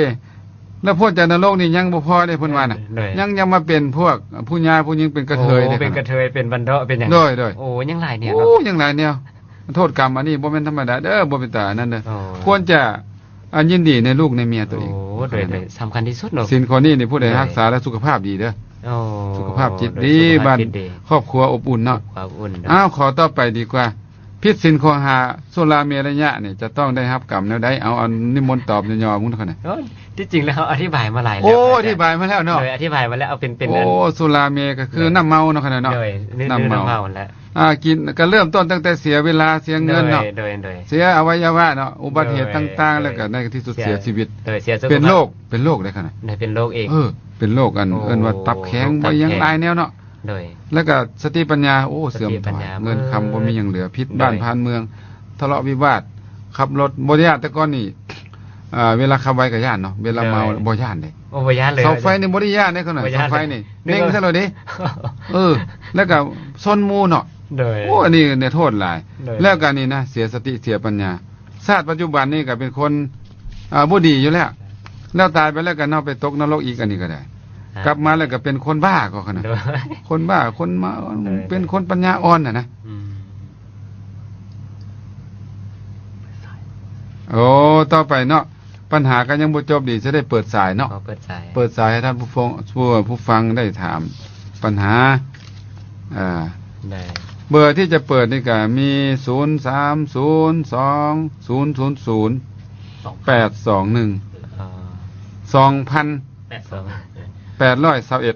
อ๋อเบอร์โทรทาง บ่แม่น บ้าน บอกหวยเด้อบ่แม่นบอกเบอร์เด้ออันนี้บอกเบอร์โทรศัพท์ ทางบ้าน ถ้า โทร ผู้ใด มา ทางบ้านอยากโทรมาถามปัญหาถามได้เนาะ เออ 2,821เด้อเอาตนเนี่ยโยมสนใจ อยากถามปัญหาธรรมะ สบายดีการนมัสการ เอาเจริญ อั พ น ร ก็น้อยอยากถามนะครับมีครับเป็นเขียนไว้อยู่นี่ว่า วิติแล้วก็นิติจิตติวัตตินี่ความหมายว่าจังไดเนาะจะให้แปลสู่ฟังแหน่ครับ โอ้พระอาจารย์มันถามว่ามิติปิติจิตติพระอาจารย์เลยมาจากอย่าง ลองว่าฟังดูเมื่อไม้ดูเมื่อกี้น่ะ มิติ มิติวะ มิติจิตติอันคาถานะพระอาจารย์ โอ้คาถาย่อพระกันไตรก็เนี่ย โดย ย่อพระกันไตรพี่ดกโอ้ มิติ ถ้าแปลไปตามบาลีก็ มิตติก็คือมิตรคั่นน่ะ โอ้ มิตรสหาย โอ้มิตรสหาย วิตติตัวนี้นี่วิตติวิตตังนี่แปลว่าทรัพย์ก็ได้แปลว่าความสงบก็ได้ โอ้หรือว่าวิสาก็ได้ โดยจิตตินี่แปลว่า จิตติ จิตใจเฮานี่นะ โอ้โดย เนี่ยเอาไปนั่นๆเนาะออกตัวญาติโยมเนาะเป็นภาษาบาลีอยู่ โดยเอา เอาต่อสายต่อไปว่าจังได๋ เชิญเลย สายต่อไปเชิญเจริญพรสายรุ่นบ่ อ๋อเมื่อกี้นี่พ่อออกเพิ่นถามเนาะ โดย ถ้าบ่มีผู้เอาสายเข้ามาแล้ว โดยสงสัยว่าเรียนคาถาหลายพระอาจารย์เลยสงสัย โดยตามนมัสการพระอาจารย์ก็เลย เจริญพร โดยก็เลยจะถามว่าเวลาที่มาถึงสิงแปดนี่นะที่อุ้มลูกอุ้มหลานที่มาเป็นผู้ตายได้บ่ดีน้อยเนี่ยนะ โอ้เวลาถือศีล8แล้วอุ้มลูกแม่นบ่อุ้มลูกอุ้มหลาน เป็นผู้ตายนะ โอ้ลูกที่เป็นผู้ชายพระอาจารย์ อุ้มได้บอกกันได้พระอาจารย์ โอ้ได้แต่บ่ ได้เนาะ เป็นหยังค่อยว่าได้ว่าติ ได้ เพิ่นห้ามประพฤติผิดกามหั่นเนาะ โอ้ ก็บ่เป็นหยังก็บ่ถึงว่ามันเสียอิหยัง ก็บ่ถึงกับเสียเนาะพ่อ บ่ได้เสียหยังแต่ว่าถ้าให้ดีก็บ่ควรไปยุ่งนํครอบครัวอีกเนาะ โอ้โดยเพราะว่าเขาสิบ่มีเวลาเนาะพระ นั่น อา แหละ จารย์เนาะ ก็เฮาจะถือศีลเฮาจะออกจากบ้านจากซองแล้วเฮายังจะไปเอาลูกเอาหลานมาอุ้มอยู่มันก็บ่เข้าท่าแล้ว จังได๋ก็ไปให้ไปหยังให้ผู้อื่นอีกเนาะพระอาจารย์ พวกนี้เป็นเนกขมะขนาดต้องออกจากเฮือนจากศาลจากกาม โอ้โดย เนาะ คือนั้นเนาะแม่ออกเนาะเออ ก็ตอบย่อๆนั่นๆเนาะ โดยขอ ถ้าให้เป็นไปได้ ขอ ก็บ่อุ้มแล้วเนาะ โดย ถ้าจำเป็นก็อุ้มได้ ถ้าจำเป็น ถ่ายต่อไป อาศัยต่อไปเลยเจริญพร โดยขอนมัสการอาจารย์ก็น้อยขอครับพุทธตกนรกสุดขึ้นสวรรค์คือบ่เนาะ ขอ ค่อยๆเสียงวิทยุแดดเลย เอาอีกทีนึงเนาะพ่อไม่ออกเนาะ พุทธตกนรกไม่ใช่ได้ขึ้นสวรรค์สิบ่ คนต โอ้ กนั้นเนาะ คนตนนรกสิได้ขึ้นสวรรค์ สิ บ่ ได้ขึ้นสวรรค์บ่ขนาด ตอนขอตอบ เป็นกระเทยเป็นทอมเป็นเกย์เป็นกายนะพวกที่ตกนรกไม่ใช่ได้ ถ้าเข้าใจแล้ว ยังก็จะเป็นกระเทยเป็นทอมเป็นเกย์เป็นกายกันนะ อันนี้เกิดจากกามเมเนาะ เป็นจังจังบ่นะ เกิดจากขอกามเมเด้อเดี๋ยวฟังเด้อบัดนี้เด้อขอกามเมนี่แหละกามเมสุมิสาจารเฮาผิดขอกามเมข้อที่3ไปผิดลูกผิดผัวผิดเมียคนอื่น ในอดีตแล้วก็ตายไปแล้วก็ไปตกนรก จากนรกมาก็จะกลายเป็นเกย์เป็นทอมเป็นถ้าผู้หญิงก็จะเป็นทอมเป็นดีเนาะถ้าผู้ชายผิดกามตัวนี้ก็จะกลายเป็นกระเทยเนาะ โดยเทย กระเทยอันนี้เศษกรรมเด้อหลังจากไปสดใช้กรรมในนรกแล้วกรรมในเมืองคนก็ได้รับเนาะก็ถือว่าไปให้ฟังไปแล้วนั่นแหละแล้วก็หมดกรรมหั่นแหละคนเฮาก็เกิดมาก็บ่มีที่เฮ็ดชั่วอย่างเดียวเนาะก็เฮ็ดคุณงามความดีอยู่คุณงามความดีก็จะยอมก็ให้ผลเป็นธรรมดาก็เฮ็ดให้ได้มนุษย์สมบัติสวรรค์สมบัติคือกัน สมมุติว่าถ้าหมดแล้วเนาะอาจารย์ หมดกรรมเท่านั้น ถ้าหมดกรรมตัวนี้แล้ว ด้วย จะได้รับกรรม กลับมาเป็นคนเก่าคือว่า โดย เป็นคนฮู้ผู้ดีแล้วก็จะได้ ก็สร้างกรรมใหม่เนาะพระอาจารย์ สร้างกรรมใหม่ สร้างกรรมดีขึ้น บ่ในขณะที่เฮาเกิดมาเป็นมนุษย์เฮาก็บ่ได้เฮ็ดชั่วอย่างเดียวกันนะก็เฮ็ดกรรมดีอยู่ กรรมดีเนาะ ก็มีกรรมดีบ่แม่นแต่ชาตินี้ก็ชาติที่แล้วเขาก็ทรงเฮ็ดมาอยู่แล้วนะ เพียงแต่ว่ากรรมตัวนี้มันแห้งเนาะพระ แห้ อาง จารย์ อยู่ เนาะ มันให้ผลไปก่อน ให้ผลไปก่อน เรื่องไปสวรรค์นั้นได้ไปอยู่ ได้ไปอยู่ เพราะว่าบุญเฮาเฮ็ดไว้แล้ว แต่ว่าต้องต่อคิว ต้องมีคิวหลังต่อคิวเอา ได้ ต่อไปมีบ่ ต่อไป ถ้าบ่มีก็สิได้ตอบปัญหาเอาตัวญาติโยมที่ถามมาเนาะข้อที่4เฮ็ดแนวใดจึงจะได้เป็นพหูสูตรเป็นบัณฑิตเป็นนักปราชญ์ที่แท้จริง ต้องปฏิบัติตนแนวใดอันนี้ก็เว้าไปแล้วเนาะ โดยว่าไป ก็เว้าไปอีกก็ได้คั่นนะเว้าไปเติมก็ได้ ได้ข อื นาด มก็คือจะต้องต้องเรียนนั่นแหละต้องไปหาบัณฑิตนักปราชญ์เขาจะเป็นบัณฑิตก็ต้องไปอยู่นำบัณฑิตเนาะไปเรียนนำบัณฑิตนั่นแหละ โดย ก็จะได้เป็นบัณฑิตแล้วก็สุจีปุริ โดย คาถานี่เนาะ โดยพระหูสูตรเนาะพระ พ อา ระ จารย์ หู เนาะ สูตรก็คือ ว่าจะ คนที่เรียนเก่ง โดย เป็นนักปราชญ์บัณฑิตเป็นพระหูสูตร ได้ อันนี้ก็ต้องสุจีปุริต้องมันเรียนมันฟังมันศึกษา อย่างเช่นเอาตัวญาติโยมฟังสติมาปัญญาเกิดนี่ฟังหลายๆสิได้เป็นพระหูสูตรเด้นี่ โอ้โหหมดเลยเนาะพระอาจารย์ โอ้หมดแหละ โอ้ย ครูบาอาจารย์องค์ในประเทศนี่จำได้เบิดบ่แม่นเท่านั้นอัดใส่กระแส เลย ใส่แผ่นไว้เนาะ เก็บ ฟัง กำไว้เบิดเลย เก็บกำไว้เบิดเนาะเป็นพระหูสูตรแท้ โอ้ยเลยก็ได้ ๆแล้วก็ปูกระถามปัญหาเนาะคิดแด่ฟังแล้วก็คิดทำฮอนเหตุผล เพิ่นเว้ามีเหตุมีผลเท่าใดก็ฟังคิดไป แล้วก็ถามเนาะบ่เข้าใจผู้ใดอันปัญหาอันใดก็โทรมาถาม เขียนมาถามเนาะลีนั่นก็จดจำอัดเดี๋ยวนี้ก็บ่ต้องไปจดก็ได้อัดใส่แผ่นคาสเซ็ตแผ่นซีดีก็ได้เนาะ โดย เปิดแล้วเปิดอีกได้เนาะ โดย มันมี สบาย เครื่องทันสมัยดิ โดยทันสบาย อันนี้ก็จะเป็นนักปราชญ์บัณฑิตได้แน่นอนเนาะแล้วก็อยากเฮ็ดอีหยังประสบผลสำเร็จก็มีสันทะวิริยะจิตตะวิมังสานั่นแหละเฮียนก็ตั้งใจเฮียนมีความพอใจมีความเพียรมีการเอาใจใส่แล้วก็ใส่สติปัญญานำเนาะ โดย เฮ็ดอีหยังก็ประสบผลสำเร็จเบิดทุกด้านเนาะคงจะหมดแล้วเนาะปัญหาทั้งหลายเนาะ โดยเวลาเอากันสิหมดเลยอาจารย์ ยังต่อได้3 นาทีบ่ โดย เอาวันนี้คนตายแล้วจะต้องนิมนต์พระจักองค์ผู้ตายจะได้รับแท้จริงหรือบ่ลูกหลานจัดงานจะได้อานิสงส์แนวใดโอ้มีปัญหา อันนี้เกี่ยวกับ โอ้ คนตายนิมนต์พระจักองค์ว่าซั่น โดย จึง เคยเห็นเนาะอาจารย์เนาะ โดยเอาจักองค์คั่นน่ะ เคยเห็นกับเจ้า4องค์อาจารย์เพิ่น ห้าองค์ได้บ่คั่นน่ะ ใน5องค์ก็ได้เลยพระอาจา โอ้ รย์ บ่เป็นหยังองค์เดียวได้บ่ องค์เดียวก็ได้พระอาจารย์ โอ้ แม่ เอาเป็นหยังค่อยเอาซี่ซั่นน่ะ เพราะความนิยมพระอาจารย์ นิยมแนวนั้น โดยเป็นค่านิยมเฉยๆพระอาจารย์ เป็นประเพณีแนวนั้น โดยประเพณีก็เจ้าคิดว่ามันครบองค์ เอ้า สงฆ์ก็เจ้า ท่านน้อยวางสิคนตายแล้วบ่นิมนต์พาไปสู่ได้บ่ ได้พ นั่ ระ น อาจารย์ ได้อีก ได้ครับ เป็นหยังค่อยได้คั่นน่ะ โอ้ยมันก็ได้แหละเพราะว่าบ่ได้เกี่ยวกับพระเลยก็มีพระอาจารย์ เอาไปเผาก็ได้เนาะเอาไปฝังก็ได้ โดย คนที่เขาบ่ได้นับถือพระก็ยังเอาไปฝัง โดยแม่นละสมัยก่อนเนี่ยเนาะอาจารย์เอาไปฟังแล้วบ่เห็นเป็นหยัง แล้ววันนี้เขาได้ถามต่อไปนิมนต์พระไปเฮ็ดหยัง ได้ ไปให้บุญบ่หรือว่าไป จริ เฮ็ ง ด ๆแล้วนิมนต์พระไปบังสกุลเท่านั้นเองอาจารย์ ไปพิจารณากรรมฐาน พิจารณากรรมฐาน แล้วก็ว่าไม่หมายความว่าไปเทศน์ให้คนเป็นฟัง โดยจุดประสงค์ หรือว่าเทศน์ให้คนเป็นฟังแล้วเพื่อจะได้อุทิศสายาน้ำเอาอานิสงส์นี้ไปให้เนาะ โอ้โดยนะ จังซั่นซะผู้ตายจะได้รับแท้จริงหรือบ่อาจารย์ลองนิมนต์ตอบย้อน โอ้ ๆไป ย เวลา ฮับหรือบ่ฮับนี่ ผู้ตายถ้าเพิ่นสร้างบุญสร้างกุศลมาแล้วเพิ่นตายไปปุ๊บเพิ่นได้บุญได้กุศลแล้ว วันนี้เฮาเฮ็ดบุญให้เพิ่นนั่นน่ะคั่นน่ะ โอ้ถ้า สิ บุ ได้ ญ รับบ่ มันก็มีในกรณีที่ว่าเมื่อผู้ตายไปหั่นน่ะไปเกิดเป็นอย่างพระอาจารย์ ถ้าไปเกิดอยู่ในสวรรค์แล้วก็ถือว่าแล้วไป ถ้าไปตกนรกก็ถือว่าแล้วไป โอ้ เป็นสัตว์เดรัจฉานก็แล้วไปบ่ได้รับเลย ยกเว้นไว้กรณีผู้ที่ตายไปแล้วว่าญาติที่เฮาจากไปหั่นน่ะไปเกิดเป็นเพศอสุรกาย โอ้จะได้รับเนาะคั่นเนาะ เขาจึงจะได้รับ โอ้เพศทับส่วนบุญเพศปราทตูเนาะ โดยขนาด อันนี้ก็ หมายความว่ามีข้อมีเงื่อนไขว่าจะต้องไปเกิดเป็นเพศปราทตูปชีวเพศผู้ที่รอรับส่วนบุญอันนี้จะได้เนาะ โดย ลูกหลานผู้จัดงานจะได้อานิสงส์แนวใดนํ โอ้แน่นอนแหละเรื่องความกตัญญูมาดำเนื่องเลยพระอา โอ้ จารย์ กตัญญูเนาะ โดยขนาด แล้วก็อานิสงส์ก็คือเฮาเฮ็ดอีหยังไปเนาะสู่พ่อสู่แม่อานิสงส์ไปเฮาก็จะได้สะท้อนย้อนกลับมาเมิด โด เนาะ ย เฮ็ดคุณงามความดีอีหยังไปก็จะได้ทานกุศลศีลกุศลภาวนากุศลฟังเทศน์ฟังธรรมก็เป็นบุญเป็นกุศลเบิดลูกหลานทุกคนก็ได้มาระลึกนึกถึงคุณพ่อคุณแม่ก็ได้พระอานิสงส์ไปนํกันได้แสดงความกตัญญูกตเวทีฮู้บุญฮู้คุณเนาะ โดย ตัวเองก็ได้พ่อแม่ก็ได้ก็ถือว่า เลย เวลาอันสมควรเนาะ โดยเอาเฮ็ด ควรเลยก็ได้ นิมนต์อาจารย์ให้พรออกตนญาติโยมสักกัน ในที่เซตนอกของการแสดงธรรมระหว่างพระอาจารย์พระมหาอุดรและอาตมากับพระอาจารย์อินแปลงก็ได้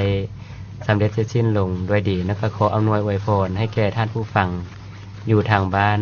ขอให้มีสติมีปัญญา มีความสุขความเจริญ มีครอบครัวอุ่นมีความสุขกายสุขใจทุกท่านทุกคนเทินเจริญพร